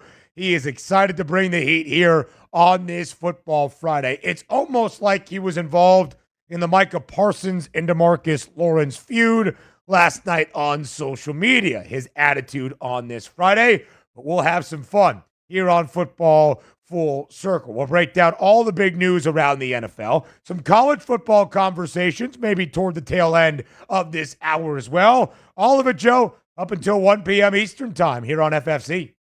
Oh, I love talking football with you, Ben. They call me Jovial Joe on this Friday afternoon. This is what it's all about. College basketball kicking off right now or tipping off. We got football news. This is what it's all about in terms of the offseason, and we'll see how it plays out. In terms of the Micah Parsons, DeMarcus Lawrence feud, I mean, come on. Dallas is now also in the front running potentially for Cooper Kupp services. They have much more issues to get rid of and really get intact before the season starts. That defense was atrocious, and Micah Parsons should really worry about his play on the field as opposed to talking about his former teammates that are out the door. And we will talk about what is happening in Seattle with DeMarcus Lawrence, with Sam Darnold at his introductory press conference, and, of course, the social media feud in just a little bit. But, Lisa Guy, let's start with the actual news that pertains to the Dallas Cowboys. Cooper Kupp, of course, officially released by the Rams on Wednesday when the league year went official in 2025, was not thought of being on the free agent market for very long. ESPN's Adam Schefter reporting this morning that his surprise team is now in the hunt for Kupp services. The Dallas Cowboys making a push to bid on Cooper Kupp, trying to bring him to Big D. But, Joe, only about an hour and a half, 2 hours after that, it was Schefter who replied to his own report, basically being like the Cowboys' push was just that, a push. It does not seem likely that Dallas is the team that ends up signing Cooper Kupp. So it seems as though the Cowboys will miss out on Cooper Kupp, but his time as a free agent could be short-lived. Yeah, I mean, they look like a beat-up fighter, right? A beat-up champion. You can't even say champion because they never won an NFC championship and got back to the Super Bowl since the days of Barry Switzer, right? So when you just look at this team as a whole, they're all fluff, right? Big talk, but when it comes to pushing and making the moves that actually matter, Jerry Jones and his son failed to do that, right? They talk about, getting free agent moves and potentially signings that could carry this team to an NFC championship, and we haven't seen it over the past 4 or 5 seasons. They waste money on garbage talent, and at the end of the day, they're just basically a middle-of-the-road team that will never live up to expectations until they look themselves in the mirror and realize that the biggest problem for this organization is their owner, Jerry Jones. He's all talk, and his action is absolutely atrocious. It sucks, Penn, because he doesn't know how to pick talent. Yeah, and Joe, when you think about what the front office is doing, basically the Jones family, we are still waiting on a big-name acquisition. We haven't really seen that. They bring back Osa Odighizuwa. They don't let him go to free agency. They don't place the franchise tag on him. But outside of a couple other smaller acquisitions and signings and a couple of trades to get some former first-round picks to maybe help with defensive depth, not much. When you know that the guy who is talking on social media in Micah Parsons, his tab is up next. Dallas did sign, if they are going to miss out on Cooper Kupp, Miles Sanders, former Eagles and Panthers running back that, Joe, let's call it what it is, was disappointing in Carolina. When he left Philadelphia to head to the Panthers, we thought he might be a nice offensive piece alongside the rookie at the time, QB in Bryce Young. Wasn't really that. Wasn't even their lead back by the end of last year. That was Chuba Hubbard. The Cowboys need running back depth. They need running back help. Is Miles Sanders the guy to do that? Kind of spearheading the effort? No. Does he provide a little bit of experience? Sure. Again, not a move that is going to move any needle at all in Dallas. Yeah, he's washed up. Let's call it what it is. He was never the same player once he left Philadelphia in Carolina, and he's not going to be the same player nowhere near what he was in terms of the Eagles with the Dallas Cowboys. It's just not going to happen. Rico Dowdle at this point is a significant better running back than what you see in terms of Miles Sanders. There's no street value for Miles Sanders. A bag of avocados, maybe, but they continue to do this. Look at what they did last year. Dalvin Cook, how did that pan out, right? Ezekiel Elliott, past his prime, you bring him back. How did that work out? I mean, you can, especially what's mind-boggling is that if you look at the draft and you really need running back help, they passed up on Braylon Allen last year when they certainly could have had him. They passed up on Derrick Henry that actually wanted to be on the Dallas Cowboys. And if you're thinking about running back depth, you could pick a handful of running backs in this draft class that are an immediate upgrade to what Miles Sanders are and you could get them on the cheap. So, I mean, this again shows how bad they are in terms of assessing value and assessing their team for the 25 season. Joe, you would assume the Dallas Cowboys, and how deep and talented this running back draft is around the National Football League, they are going to use at least one pick on that running back spot. Will it be their first pick at 12th overall? Might be a little bit high to draft an RB. We shall see. Ashton Genty, though, would make a lot of sense. More than likely is the first running back off the board in the 2025 NFL draft. Let's talk about the guy the Cowboys might not actually be all that in Cooper Kupp. Joe, regardless if it's Dallas, if it's Denver, if it's Miami, a couple of the teams that have been floated out there as likely landing spots for Kupp. The idea is his free agency might not be overly extended. Adam Schefter saying Kupp might make his designation in where he signs known as of this Friday. Ultimately, where do you believe Cooper Kupp ends up next year? Well, I mean, the Vikings would be a really good fit for him if that's, one of the teams that were mentioned. And the reason why I say that is because they have every piece from an offensive perspective. And you put in Cooper Kupp into that offense, it reminds me of former Minnesota Vikings wide receiver and current Carolina receiver Adam Thielen. He could be that type of wide receiver outside of Jordan Addison and Justin Jefferson, along with Hawkinson, working over the middle. I mean, Kupp is a nice addition to that type of offense to provide for J.J. McCarthy. You know, expecting Cooper Kupp to be the guy is where I think teams might misvalue him. If you don't have a pure number one, you're not looking at Cooper Kupp. You're looking at younger talent. But if you're looking for a 2, 3, or even a role type of player that can add 500 or 600 receiving yards with a above average quarterback, Cooper Kupp is your player. Again, I think Tampa Bay would be a fit. I don't know if they're potentially in the market now that they signed Godwin, but you look at the secondary and third options, that's a pretty good fit with Baker Mayfield. On the AFC side, I mean, you can't go wrong. Buffalo still, with Josh Palmer, still needs wide receiver help, even though Shakir got signed. So, I mean, those are some teams that I think Kupp could provide value and an asset for, including the Chargers. Joe, we talked about Cooper Kupp yesterday, right? What does he still have left in the tank at 31 years old? Currently will be 32 in June, of course, before the start of 2025. A historic season in 2021, but injuries really have marred Cooper Kupp's path in the NFL the last 3 years. Much like you, if he's the second or third option to provide depth, guidance, and still an ability in a wide receiver room, I love this signing. Is he going to move the needle? Is he going to shorten a Super Bowl or conference price for whatever team he ends up on? More than likely not. Is there still a benefit in his addition?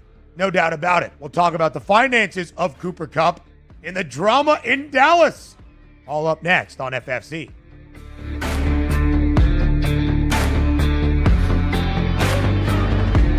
4 out of 5 scientists agree it's smarter to be on SportsGrid. And we're pretty sure that one scientist is still a virgin. He just gives that vibe. This is the SportsGrid Radio Network.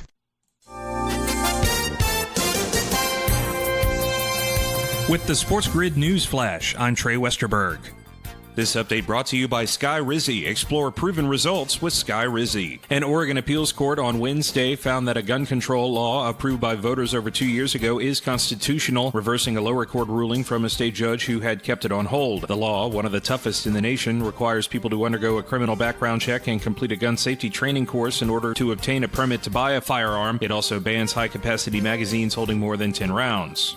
The number of Americans filing for unemployment benefits fell slightly last week, indicating a still healthy U.S. labor market. U.S. jobless claims filings fell by 2,000 to 220,000 for the week ending March 8th, according to the Labor Department in a report Thursday. That's fewer than the 226,000 new applications analysts forecast. I'm Trey Westerberg with the SportsGrid News Flash. Confidence is knowing you're ready to handle whatever comes your way. That's what it feels like to take on your workday with Cintas. They make sure your AEDs are up to date, your fire extinguishers are tested and inspected, your floor mats are cleaned and delivered, and your workwear looks good, feels good, and is freshly laundered with the Cintas Apparel Plus program. So are you ready to take on today? Visit Cintas.com. Oh, I'm ready! And get ready for the workday. With Progressive, renters can save on protection for the things that make your place yours, even things that don't make sense to everyone. People always wonder why I don't get rid of my guitar since I never play. But it's like, what if I actually end up taking lessons? Sure, I've had it for 8 years, but if I get rid of it, then what will my New Year's resolution be next January? Exactly. So bundle your renters in auto and save with Progressive and protect the things that make sense to you. Progressive Casualty Insurance Company and affiliates and other insurers not available in all states or situations. Covered subject to policy terms and conditions. There's something you should know and always remember. SportsGrid does not increase luck. We're your unfair advantage for the latest sports gaming information. If you're looking for luck, go find a horseshoe. This is the SportsGrid Radio Network. You're listening to Football Full Circle with Joe Lisi and Ben Stevens. Live right here on a Football Friday, it is FFC, all a part of the SportsGrid Radio Network. He is Joe Lisi. I am Ben Stevens. Again, Joe, Cooper Kupp, a known free agent out there right now on the market. His free agency window, after officially being let go by the Rams on Wednesday afternoon, might come to a close very soon. Joe, we talked about some potential suitors. A huge factor in that is not just Cooper Kupp's ability and what he has left in the tank, but how much you are getting Cooper Kupp for. It's why LA was unable to make a deal, more than likely, for Cooper Kupp. Because if you are a team that has to trade for Kupp, not only are you sending valuable draft assets back, even if that's just 1 6th or 7th round pick, you're also paying Cooper Kupp what his current contract is in LA. If the Rams eat the dead money and the Rams make the release, then you can get Cooper Kupp for whatever you feel is fair market value. Just a couple of names to know, Joe. Veteran wide receivers around 31, 32 years old. The guy that will be in LA, not Cooper Kupp anymore, Devontae Adams, 2-year, $46 million deal. DeAndre Hopkins signing with the Ravens earlier in the week on a 1-year, $6 million deal. Is Cooper Kupp somewhere around those two AAVs, 6 mil, 23 mil? That's what I guess they are discussing right now around the National Football League. Yeah, I mean, and DeAndre Hopkins, really tailed off towards the end of the regular season last year, even in the Super Bowl, right? So you look at what can you get out of Cooper Kupp, and you say, what's the fair market value? Again, I think if you're going to get Cooper Kupp for 8, 10, 12 million, it's still, I think, great value for a veteran wide receiver that is looking for an added cherry on top or an added option. Again, if you're expecting him to come in and be 1,000-yard, 1,200-yard wide receiver, you're over, exceeding and overestimating that type of market value and what he still has in terms of the tank. But again, a possession type of receiver with an above average quarterback, or if you have a younger wide receiver core and are looking for a veteran to come in and really mentor a young core, he's your guy. Yeah, and it really depends, Joe, right? What that money is. $10 to $12 million, something maybe in that annual ballpark, depending on how long the length of the contract is. What is the guaranteed money? I am sure all of the conversations happening right now around the NFL for that potential suitor for Cooper Kupp. Again, is he going to make a team that has an 18-1 price, let's say, to win a Super Bowl down to a 15-1 number? No, he's not going to move the market, if at all. But Cooper Kupp's still a valuable addition, we both believe. All right, Lisa Guy, elsewhere around the NFL, a little bit of drama yesterday as we shared. A couple of the new Seahawks officially introduced yesterday in the Northwest. Their two biggest signings here, Joe, after the trades of both Geno Smith and DK Metcalf this past weekend, most notably Sam Darnold. We'll talk about the QB in just a moment, and DeMarcus Lawrence, who spent the first 11 seasons of his NFL career in one spot with the Cowboys, a 4-time Pro Bowler, although last year, Joe, marred by injury, only 4 total games played. DeMarcus Lawrence meeting with the media yesterday, a clip going viral of Lawrence saying, quote, "Dallas is my home, but I know for sure I'm not going to win a Super Bowl there," and quote. That's okay. He's entitled to say what he feels. And frankly, DeMarcus Lawrence is backed up by nearly 30 years of the Cowboys not even reaching a conference title game after their most recent Lombardi in 1995. It was Micah Parsons, quote, tweeting this viral clip that really sent the drama escalating in Big D. Micah Parsons said, "This what rejection and envy look like. This some clown, you know what, it rhymes with bit." And then DeMarcus Lawrence replied to Micah Parsons and made sure that he also could get one of the last words. DeMarcus Lawrence saying in response, "Calling me a clown won't change the fact that I told the truth. Maybe if you spent less time tweeting and more time winning, I wouldn't have left." Interesting words from DeMarcus Lawrence back to Micah Parsons, who, Joe, Micah Parsons has spent the entirety of his career along the same defensive line as that is DeMarcus Lawrence. Now seemingly some bad blood between the two. And I'm happy DeMarcus Lawrence called out Micah Parsons, because enough with the podcast. You care and you want to be an elite, player, and you want to be a Super Bowl champion. It takes the added bit of extra. He's more concerned about what he tweets and what he puts out on terms of his podcast than elevating that defense. And I understand he wants his money and he wants to be the guy. But if you want to be the guy, you take games over. And I'm sorry, when you look at the body of work, yeah, Micah Parsons beats up on mediocre competition. He doesn't beat up on the Eagles. He doesn't beat up on teams in the playoffs and takes games over in that regard. So, yeah, I agree with DeMarcus Lawrence. At the end of the day, either you want to win championships and you care about titles that really will make your brand and will make you, known in terms of, the Hall of Fame type of, mention that you want to be, as opposed to just tweeting out and talking on your podcast about other players specifically that have given their whole career to the Dallas Cowboys. I just don't get it. We know that the Dallas Cowboys have a problem, internal problem. They haven't been able to get over the hump with seemingly better competition and better rosters than their NFC East counterparts, and they haven't come through with an NFC championship. That's on them, nobody else. Yeah, no doubt about it, Joe.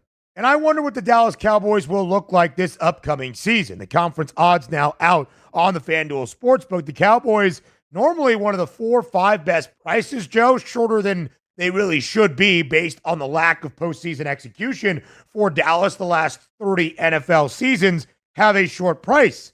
Right now, they're 28-1, one of the longer numbers around the NFC. In fact, the 4th longest price out of the 16 teams in this conference. I'll just say this.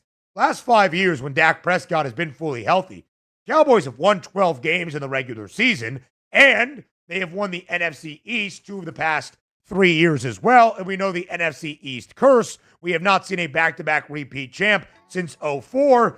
Philly won it a season ago. Listen, I'm not saying I bet a 28-1 price on the Cowboys expecting them to actually win a conference championship when they can't even reach that conference title game. I don't think they're about to be a 6-win football team either, but we shall see. A focus on Seattle. A new QB, Sam Darnold with the Seahawks, up next.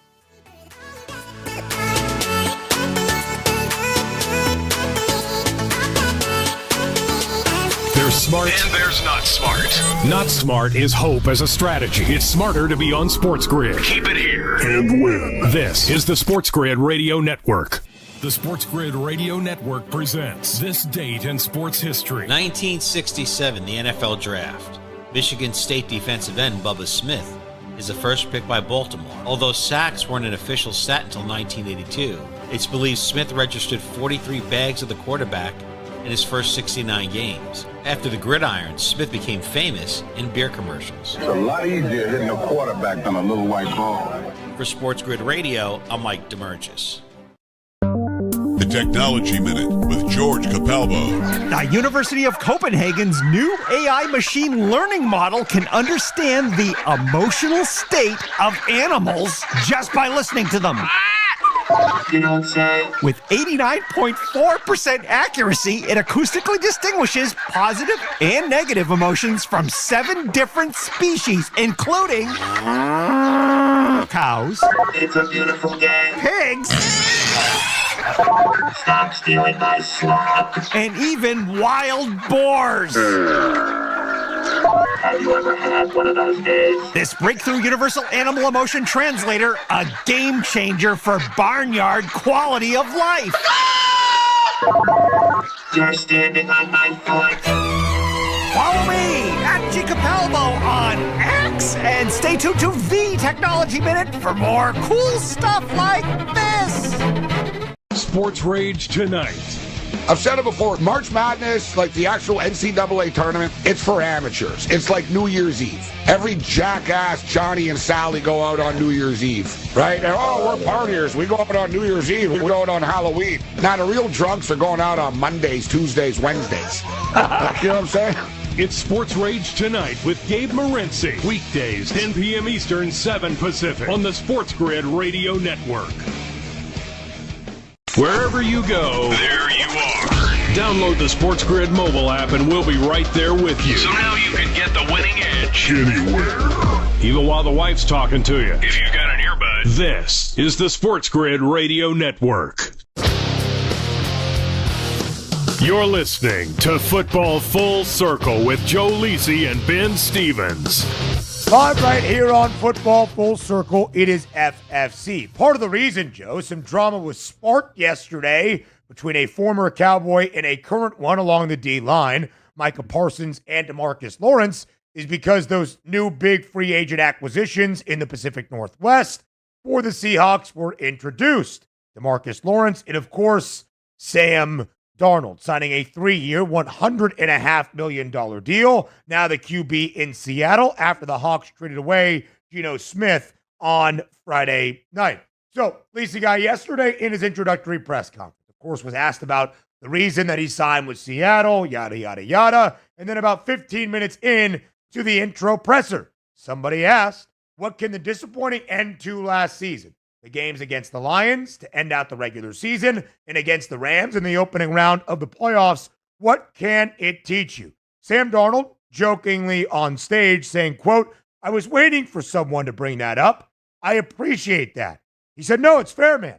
You get all the way to that point. You have the season that we had offensively as a team, and then you run into, at the end of the day, only one team can win the Super Bowl. And unfortunately, we weren't that team. So Sam Darnold said, what did you learn from that situation? Quote, I think being able to get the ball out a little bit quicker on some of that drop back stuff that we had the last couple of games and understanding where the outlets are. And even if a guy is covered, even if my back's covered on a check down, just throwing it at his feet. Of course, Joe, that was the question for Sam Darnold. Under duress, a ton in each of those two games against Detroit and LA.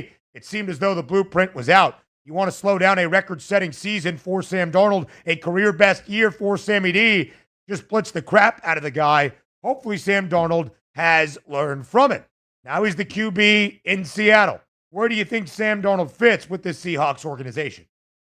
Well, I mean, I think it's an okay fit. I mean, I think it's slightly, above where Geno Smith was age-wise, and I think it's a similar type of quarterback. Geno Smith, not really mobile in terms of any type of RPO game, right? Prototypical drop-back passer. And Geno Smith, when the offensive line broke down and when Geno Smith was blitzed early and often, really never lived up to expectations, especially towards the end of the regular season. The biggest thing, I think, when you look at Sam Darnold in terms of can he duplicate what he did in Minnesota, well, It's going to be a lot harder now with just JSN in that offense without DK Metcalf, right? It's a lot easier when you have the best wide receiver, Justin Jefferson, taking the top off the opposing secondary, and Jordan Addison and Hawkinson and even Aaron Jones are working underneath over the middle. So it's just, that's going to be the biggest change for Sam Darnold. We'll know exactly how he is as a quarterback in the first few games of the regular season. What do they add in terms of the draft? What do they add potentially in any type of free agent signings at the wide receiver position? Because JSN is good and he could be a number one. But, it's still a significant drop-off potentially to where JJ was and Jordan Addison to what we have in this passing attack. Rushing the football, they might be slightly better with Zach Charbonnet and Walker, but that offensive line needs to get better, both in terms of run blocking and protecting Darnold for this team to make a playoff run. Yeah, Joe, I think you bring up some really good points, right? In context, important for the Sam Darnold signing. Are the Seahawks signing Sam Darnold believing they are Super Bowl contenders? Maybe in-house they're saying those kind of things. But I think the outside perception is Seattle might be a playoff team at best, flirt with a 500 record in the NFC West. A 21-1 number on the Seahawks right now to win the NFC, tied for the longest price out of the four teams from that division in the Arizona Cardinals. Joe, I don't think any team in the NFC West is going to have a win total lower than 7.5, showing you that the floor of that division might not be all that steep, but the ceiling, we'll see how high it is. The Niners have a lot of odds optimism. Of course, the Rams should be feeling good entering 2025 as well. I think Sam Darnold is a fine fit in Seattle, much like you. He's going in a similar offense. Clint Kubiak, who worked in San Francisco in 2023 as the passing game coordinator under Kyle Shanahan, who was the backup quarterback for the 49ers 2 years ago. Sam Darnold, a lot of familiarity there. Of course, it is not Justin Jefferson. It's not Jordan Addison. Jackson Smith and Jigba, not bad. I think Sam Darnold will be fine. But, Joe, I think what was on display in those final two games was more evident of Darnold as a whole. A guy that can win you football games, play consistently. Does he elevate you to the level necessary to win a conference championship or beyond? That's where I think it's a little bit lacking. More QB news around the NFL coming your way next.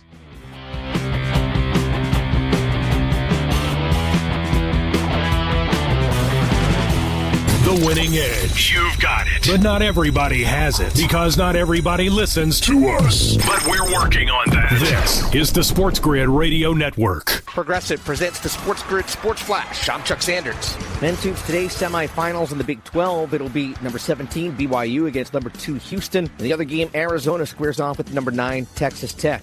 Big East semifinals today. Number 25, Marquette against number 6, St. John's. UConn battles Creighton. Big 10 quarterfinals today. Wisconsin takes on UCLA. Number 23, Oregon against number 7, Michigan State. Number 24, Illinois battles number 11, Maryland. Number 20, Purdue faces number 22, Michigan. ACC men's semifinal. Number 1, Duke takes on in-state rival North Carolina. Number 10, Clemson battles number 13, Louisville. SEC quarterfinal, number 3, Auburn against Ole Miss. Number 8, Tennessee takes on Texas. Number 4, Florida battles number 21, Missouri. Number 15, Kentucky faces number 5, Alabama. Bundle auto and home, renters, or condo, and save with Progressive. That's the Sports Grid Sports Flash. I'm Chuck Sanders.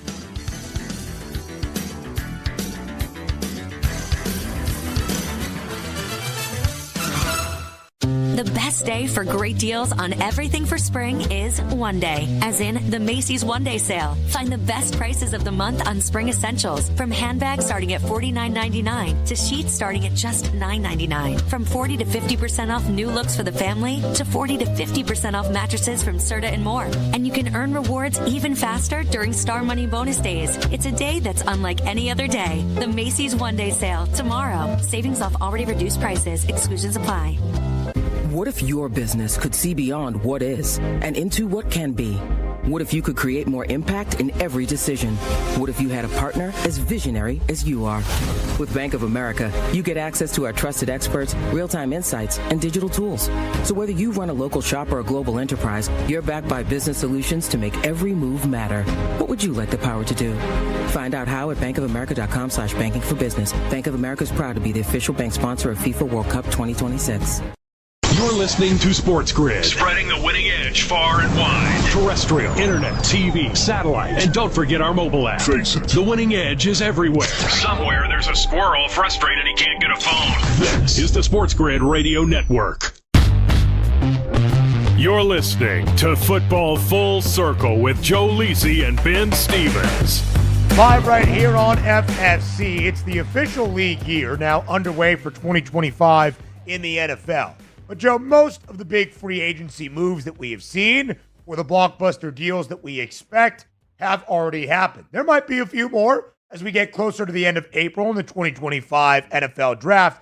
But if you see some acquisitions the remainder of this week into the weekend, maybe more so depth roles, reserve roles for certain teams, including at the quarterback spot. A new backup in KC, Gardner Minshew, has signed with the Chiefs to be Patrick Mahomes' backup quarterback in Kansas City. Of course, you add Minshew to be your starter. Maybe not great. You add Minshew to provide that depth and experience in the quarterback room. Pretty good move for KC. Yeah, and I think an upgrade from Carson Wentz. So, I mean, you can't get, any worse than Carson Wentz, the human turnover machine. So, in one game, he failed to put up any points, 38-0. Some people on the network actually love Carson Wentz. He absolutely what game is that you were referring to? Denver? The Broncos game, Week 18? Yeah. Why? Did you have the Chiefs like plus 10.5? No, I just people were saying no. I never liked Carson Wentz. I mean, but there are some people on the network that you work with closely. That you work in with college basketball. Well. That's correct. I do. But they're a fan. Started on a potential NFL organization that they'd buy the Super Bowl tickets immediately, no matter what the price. I mean, we anointed Carson Wentz coming from North Dakota State as the second coming of Joe Montana. We've seemed to do that a lot with North Dakota State quarterbacks. Trey Lance too. Where's he been? I'm just saying, but it's good for the Chiefs. Yeah, Chiefs have done a good job of getting veteran talent. They had Shanahan, they went to Carson Wentz, and now they bring in Gardner Minshew. Again, your hope is that Gardner Minshew doesn't step on the field unless you have a huge lead in the fourth quarter or, second half. But at the end of the day, if anything does happen to Pat Mahomes, Gardner Minshew is more than capable of putting up numbers with those offensive weapons. And that's the biggest thing, Joe, for Kansas City. If anything should happen to Patrick Mahomes, and it is not long-term, do you have that person in there that can sustain the level of success necessary for that offense? You would think in a backup and reserve role that Gardner Minshew does provide just that. KC's next biggest task this offseason is probably agreeing to a long-term extension with Trey Smith. They have restructured a couple of the deals for Mahomes and Chris Jones to free up some more cap space. Elsewhere, Joe, Raheem Mostert, longtime running back in the NFL, signing with the Las Vegas Raiders. Again, not a move that's going to do all that much for Las Vegas, but just bringing you all the updates that we have around the NFL. Yeah, again, I mean, Las Vegas needs all the help they can get. When you think about, they had Abdullah there and they had Zamir White that never stepped up and lived up to expectations. So Mostert is a productive running back, still has some tread on the tires. Not going to be an every down back for the Las Vegas Raiders, but can still put up some yards and numbers with the right offensive scheme. So again, but they have problems at the wide receiver position. They have problems defensively outside of Max Crosby. So we'll see exactly what they do in the upcoming draft in terms of trying to get back to a 500 record and a wild card appearance. But a long way to go. Nice little signing, but it doesn't move the needle in any capacity. Yeah, the Raiders are kind of in that spot, right? Where we're wondering what they're actually going to put out onto the field. What is the product going to be this year? How competitive can we expect it to be? I would say right now, Joe, it's probably not going to be a great year in Las Vegas. 5-6 wins. Maybe that's where things are for the Raiders. There are some, like your good friend Donnie Rightside, my co-host on the early line, that believes that's a good thing for the Raiders, that they should stink and they should address the quarterback position in the offseason via the draft in 2026. There are some, though, I think internally in that organization, namely Pete Carroll, proven winner, tried and true. Tom Brady, minority ownership stake, but still proven winner, fiery, competitive, never wants to suck in anything, that I don't think would sign up for a 5-12 or 6-11 season. So that's going to be the interesting balance for Las Vegas. Obviously, you never want to be bad. Your goal is to not be bad, but there can be an understanding of the reality of your situation and how do you dig yourself out of said hole to fix the future moving forward. That's what I think the Raiders are going to be dealing with this year. Yeah, I think it's an interesting situation and scenario knowing how they arrived at Pete Carroll, right? And, you look at the former coaches that were there, right, in terms of just, Super Bowl talent outside of Gruden. McDaniels wasn't the guy. Pierce wasn't the guy. And Pete Carroll, even in his last days and years in Seattle, proved that with younger talent, he could get those young kids to at least above 500. He brought them to a playoff appearance and went toe-to-toe for a half with the San Francisco 49ers that won the NFC Championship. So for me, I mean, it is intriguing because I think if they get the right type of young talent, whether it be in the draft and the free agent offseason moves, I think Pete Carroll is good enough of a coach and motivator still that he could get them maybe to 7-8 wins. And then maybe you're looking at year number 2. Put it this way. I was dead wrong on Sean Payton. I thought they were in a definite rebuild, right? I didn't think he signed up for that. And look at what he was able to do in terms of year 2 with Bo Nix. I don't think it's out of the realm of possibility, Ben, that if Pete Carroll, given the right talent from the draft, could do a similar type of situation in terms of what we see with the Denver Broncos. But you have to get that talent on board for Pete Carroll to coach it up. But can you get that talent? That's the biggest thing. The Raiders draft. Well, that's the overall. thing, right? Yeah. And that's the thing, right? And again, when the Raiders are drafting, we said that's the thing a couple times there. And when the Raiders are drafting 6th overall, is a quarterback going to fall into their lap? If Shedeur Sanders were to slide, do you make that move to draft him at number 6? That still, to me, Joe, is the biggest question the Raiders have not answered. They had Derek Carr for a very long time. At the end of 2022, they shipped Carr out of town. They do not have that long-term answer at the quarterback spot. Aiden O'Connell has been okay. Gardner Minshew has been fine. Jimmy Garoppolo, whoever it was that they brought in, is obviously not the long-term answer. Geno Smith is not the long-term answer either. He's 34 years old. Now, he might receive an extension to be in Vegas for the next 2 to 3 years, but he is not the long-term answer. And he is certainly not a long-term answer that you feel as though you are building around to contend for Super Bowls for the next 3, 4, 5, 6 years and beyond. That, I think, is the big question for Las Vegas. And if they have the opportunity at 6th overall, do they make the move to get a quarterback? Well, that would be the biggest thing. So let's say they take Dart, right? Could Pete Carroll, work half the season with Geno Smith and then work Dart into the end of the regular season to where he's potentially ready for year number 2? Right. I mean, it's possible, but with Geno Smith at the helm, can they build enough around Geno to where they can patch it together to where you say, okay, you know what, we're not going to win the AFC West, but you know what, we could be a 9-win football team, let's say like Cincinnati was last year, and I understand the talent's different, where we could sneak into the playoffs and then we could steal maybe a draft in 26 and get us back to a 10 or 11 win season. That would be the hope, right? But with just Geno Smith and Brock Bowers and maybe Jacoby Myers, it's still not enough offensively for Carroll because the defense is absolutely terrible. So they need more offensively in this draft class to coach it up and compete with the likes of the Broncos, Chargers, and Chiefs. 14 seasons in Seattle for Pete Carroll. Never fewer than 7 wins. 11 of the 14, at least 9 victories. He is not a coach that has been there for rebuilds often. He tries to win and win right away. More on Football Full Circle coming your way up next.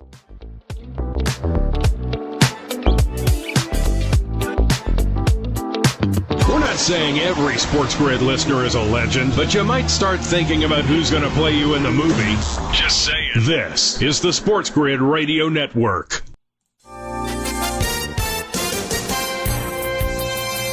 With the SportsGrid News Flash, I'm Trey Westerberg. This update brought to you by Sky Rizzi. Explore proven results with Sky Rizzi. An Oregon appeals court on Wednesday found that a gun control law approved by voters over 2 years ago is constitutional, reversing a lower court ruling from a state judge who had kept it on hold. The law, one of the toughest in the nation, requires people to undergo a criminal background check and complete a gun safety training course in order to obtain a permit to buy a firearm. It also bans high-capacity magazines holding more than 10 rounds. The number of Americans filing for unemployment benefits fell slightly last week, indicating a still healthy U.S. labor market. U.S. jobless claims filings fell by 2,000 to 220,000 for the week ending March 8th, according to the Labor Department in a report Thursday. That's fewer than the 226,000 new applications analysts forecast. I'm Trey Westerberg with the SportsGrid News Flash. Confidence is knowing you're ready to handle whatever comes your way.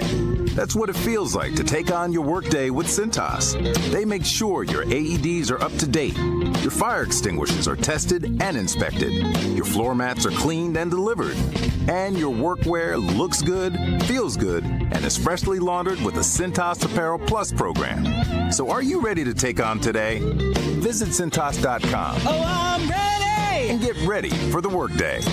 With Progressive, renters can save on protection for the things that make your place yours, even things that don't make sense to everyone. People always wonder why I don't get rid of my guitar since I never play. But it's like, what if I actually end up taking lessons? Sure, I've had it for 8 years, but if I get rid of it, then what will my New Year's resolution be next January? Exactly. So bundle your renters and auto and save with Progressive and protect the things that make sense to you. Progressive Casualty Insurance Company and affiliates and other insurers not available in all states or situations. Covered subject to policy terms and conditions. Ask any player and they'll tell you any advantage is important. That's where we come in. SportsGrid delivers gaming strategies and analysis 7 days a week. The winning edge. It's your advantage to more winning more often. This is the SportsGrid Radio Network.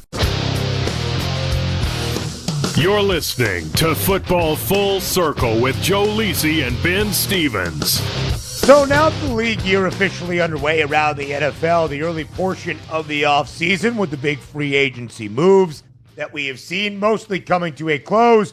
Next up, Lisi, guy on that offseason calendar, that's the NFL draft, baby. Late April in Green Bay, Wisconsin. April 24th is the opening night of the NFL draft, that first round. And again, updating the odds, Cam Ward, Miami's quarterback via Incarnate Word in Washington State, minus 340 to be that first overall pick. The odds always continuously growing for Cam Ward right now to be that first overall selection. The next question after that, Joe, is what team is making the first overall pick? Currently, the Titans hold on to that.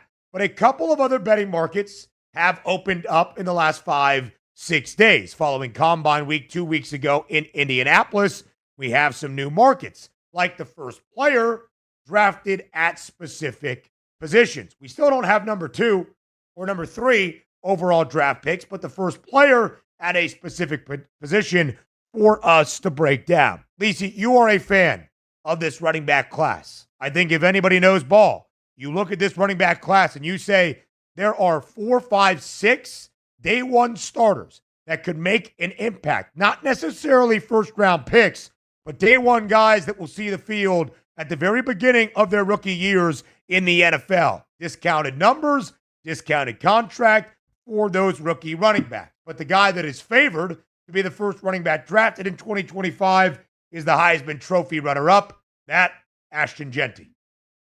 Yeah, I mean, minus 3,500 to be the first guy off the board, mentioned in the Heisman Trophy, running, towards the end of the regular season in the semifinal playoff loss, still had over 100 yards against a very good front seven in terms of Penn State. And again, he is the game changer, for the right type of team. I'm not going to argue where that fit is.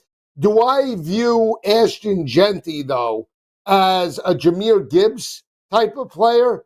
I don't. I don't think he's that good. I mean, he's good receiver, but Jahmyr Gibbs is an above average wide receiver, exceptional coming out of the backfield. His ability to just catch and take it from point A to point B in terms of explosiveness is unlike any other, and that's why he was in the top 10. Is Ashton Jeanty like a Bijan Robinson type? I think Bijan's more athletic than Ashton Jeanty. So again, I think that's what you look at when you just break that down. So for me, who else can you jump on? I'm not sold on Amari in Hampton. And I know he put up numbers, and I know it was a wide open offense with North Carolina. He's 11-1, I believe, or 14-1 to be the second wide running back off the board. I like Junkins. I wouldn't shock me if Henderson potentially is the second guy because, again, the pass catching ability, the explosiveness, point A to point B, that's what I would look at. But, day 2 and day 3 start. I love Taj Brooks. I'm a Texas Tech guy, but keep an eye out for him. Short, can catch the football, and yards after contact, second to none. Lacey Guy, last year we did not see a running back drafted in the opening round. Jonathan Brooks, the injured Texas running back drafted by the Panthers on day number 2, in round number 2, sadly suffered another significant knee injury during his rookie campaign. But to your point, Joe, about where things stand in the running back market this offseason and in the NFL draft, we still might only see one running back go in the opening round. It very well could be Boise's Ashton Jeanty, but there could be a bunch that go on day 2, rounds 2 and 3, that can make that immediate impact. For instance, Joe, 2 years ago, we saw 2 running backs drafted in the opening round. That was news, both going in the top 12. Bijan Robinson, 8th overall to Atlanta. Jahmyr Gibbs, 12th overall to Detroit. We highlight that, Lacey Guy, because they were both seen as, 5-tool players, if you will. They could do a little bit of everything. Explosive out of the backfield, not just on the ground, but as a pass catcher, almost justifying the value you would use for a first-round pick on a running back. Well, one, the running back position feels like it has been valued once again in the NFL. And 2, I don't know if Ashton Jeanty is the greatest receiver because he wasn't really tasked with doing so at Boise State. But 2 years ago, Joe, during his junior campaign with the Broncos, he was great out of the backfield as a receiver as well. This year, just so stout on the ground in his record chase, they were feeding him the football. If it was a 6, 7, 8, 9-man box, it did not matter. Ashton Jeanty was going to make a man miss, run through somebody's face, and pick up a good chunk of yardage. I do believe Ashton Jeanty is worth a first-round grade. I do believe he will be a first-round pick. We shared earlier in the show, Dallas Cowboys select 12th overall. Would they draft Gentry that high up in desperate need of a running back? We shall see. There is also that idea of value, Joe. You're still not trying to break the bank spending on a running back. If you get a running back day 2 or even day 3, you are getting a discount for their first 3 to 4 years in the league and still really under team control at the end of that 4th year if you want to place them on the franchise tag or a discounted second contract. There is a lot of value for running backs in this draft. I'm not sure who's going to be that second running back off the board, but outside of Gentry, I'll tell you the guy I like the most. It's Caleb Johnson out of Iowa, a man that can do everything. Big body, physical runner, explosive, and a really good set of hands out of the backfield as well. I look forward to seeing where he ends up, and I think he is going to have a promising NFL career. Yeah, I mean, he led the Big Ten for much of the regular season last year, right? Dominant rusher, average well over. Iowa did, in the middle part of the year, about 180 rushing yards per game, physical offensive line. Is he a home run hitter? No, but he's that guy that moves the chains, each and every time. He always falls forward, great body lean. So I like the look, but, you just look, and I'll probably be involved on draft day with the second, and third markets for running backs, because it's just so deep. I mean, 2 guys outside of Taj Brooks, if we're looking value guys, I mean, we watched the semifinal playoff game. Cam Scatterbo is going to be a name to keep an eye out. But Dylan Sampson, I mean, Alvin Kamara 2.0, and I'm not just saying that because he went to Tennessee. Home run type of hitter, same body type, and great vision. Keep an eye out for Dylan Sampson. A couple of more draft odds to break down. By the way, speaking of Indy, where the combine is, 40-32 with just over 60 seconds left. More FFC next. Luck is winning the lottery. Strategy is settling your divorce before cashing in the ticket. It's smarter to be on SportsGrid. Get the winning edge. This is the SportsGrid Radio Network. SportsGrid TV and radio networks are the premier streaming video and audio channels dedicated to serving the sports wagering audience. Found on major smart TV platforms and streaming on SportsGrid Radio and Sirius XM Channel 159. SportsGrid's real-time data, expert commentary, and entertaining analysis transform viewers into informed sports enthusiasts. Our weekday radio lineup begins with the early line at 8 a.m. Eastern with Ben Stevens and Donnie Rightside. Donnie joins Kevin Walsh on Moneyline at 11 a.m. Eastern, followed by Football Full Circle at noon Eastern. Kaplan and crew join the party at 1 p.m. Eastern, and Pharrell Coast to Coast keeps things rolling from 3 to 6 p.m. Eastern. Get in the mix with Kevin Walsh and Game Time Decisions at 6 p.m. Eastern. Evenings simmer with Carver and Lisi, then boils over with Gabe Moritzi on Sports Rage Late Night at 10 p.m. Eastern. To find out where to find SportsGrid that's best for you, go to sportsgrid.com. It's smarter to be on SportsGrid. Imagine combining the exciting investment opportunity of cryptocurrencies with the power of artificial intelligence to maximize your IRA, 401k, or other investment funds. Listen, if you're looking for ways to accelerate your retirement growth, Block Trust IRA has market-leading strategies and solutions for all levels of investors, from $1,000 to millions. And they partner with Bitcoin Magazine's #1 crypto trading fund in the world to maximize your returns. Plus, their team of IRA specialists is here to help you roll over your IRA or qualified retirement account to the new world of cryptocurrency investments. So make this free call right now to set up your account and learn more. 800-434-5313. 800-434-5313. 800-434-5313. That's 800-434-5313. Think of us as your cool roommate that has this innate gift of somehow always picking winners and never bugs you about doing the dishes or paying rent. Sports gaming strategies and information 24/7. Get the winning edge. This is the SportsGrid Radio Network. You're listening to Football Full Circle with Joe Lisi and Ben Stevens. Live right here on Football Full Circle. It is FFC. The draft season really starts in Indianapolis, where the scouting combine is. And now at the break, as we come back from break, 10-point lead, 42-32. All right, more around the NFL draft and the odds that are available. Joe, the first wide receiver drafted in the 2025 NFL Draft, not including Travis Hunter, who will more than likely have a DB designation, so he will not be included in the wide receiver markets. The favorite is a man known in Tucson as T-Mac, Teteroa McMillan, who was sensational in his career at Arizona. He's a minus 330 favorite to be that first wideout selected. Do you agree? I mean, size, what is he, 6'3", is about, 220 pounds, great hands, and really stepped up. I think the problem in terms of him, when you look at big picture, Noah Fafita and that offense fell off a cliff last year. Inconsistent quarterback play, and his numbers fell off or tailed off and didn't have as much, productivity as he did in the first half of the season, right?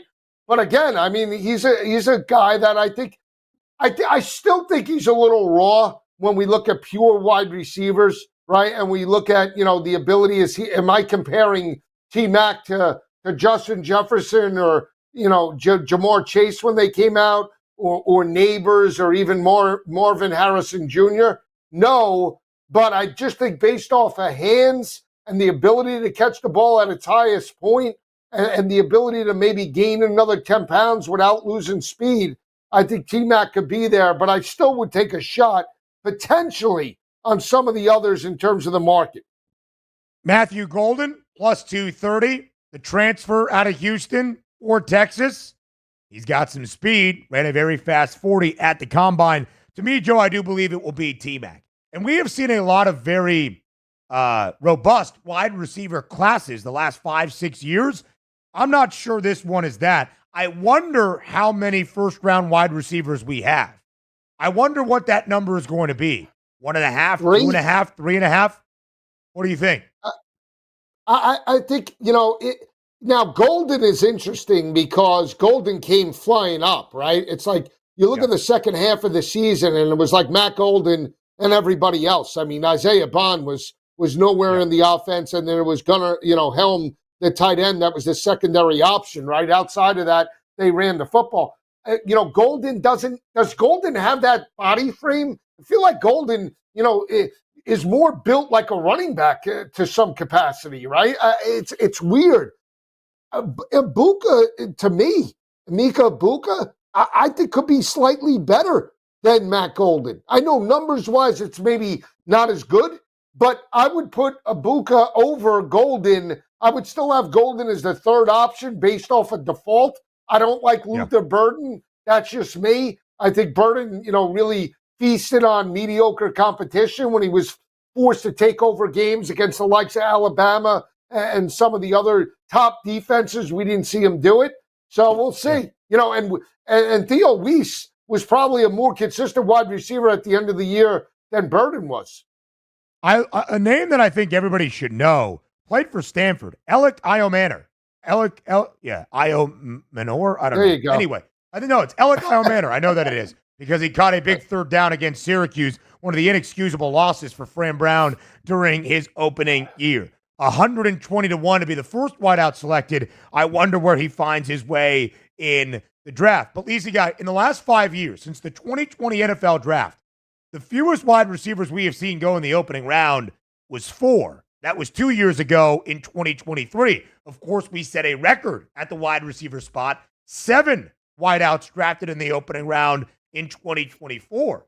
If we're saying 2.5 for that wide receiver over-under, 3.5, that would be, at least as of late, historically low. I do wonder how many teams are looking for a wideout that early in the draft. Well, here's an interesting one, Joe, right before we go. Oh, go ahead if you want to. How about I was just going to say, why, Ben? Because, outside the 3 guys that we mentioned, there's no Alabama guy. There's, the no LSU wide receivers. You look at Jaden Higgins, Iowa State. So I just think when you look at the transition and teams saying, okay, well, Iowa State, the pedigree, what do we have? Alan Lazard, Xavier Hutchinson.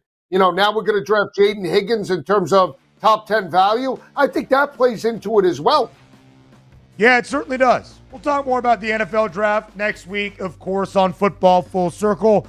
But until then, we hope everybody has a wonderful weekend. He's the mastermind of the pigskin. That is Joe Lisi. I am Ben Stevens. Until next week on FFC, everybody have a great weekend and enjoy.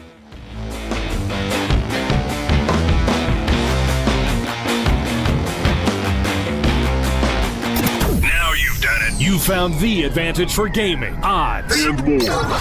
But we call it the winning edge for short. This is the SportsGrid Radio Network.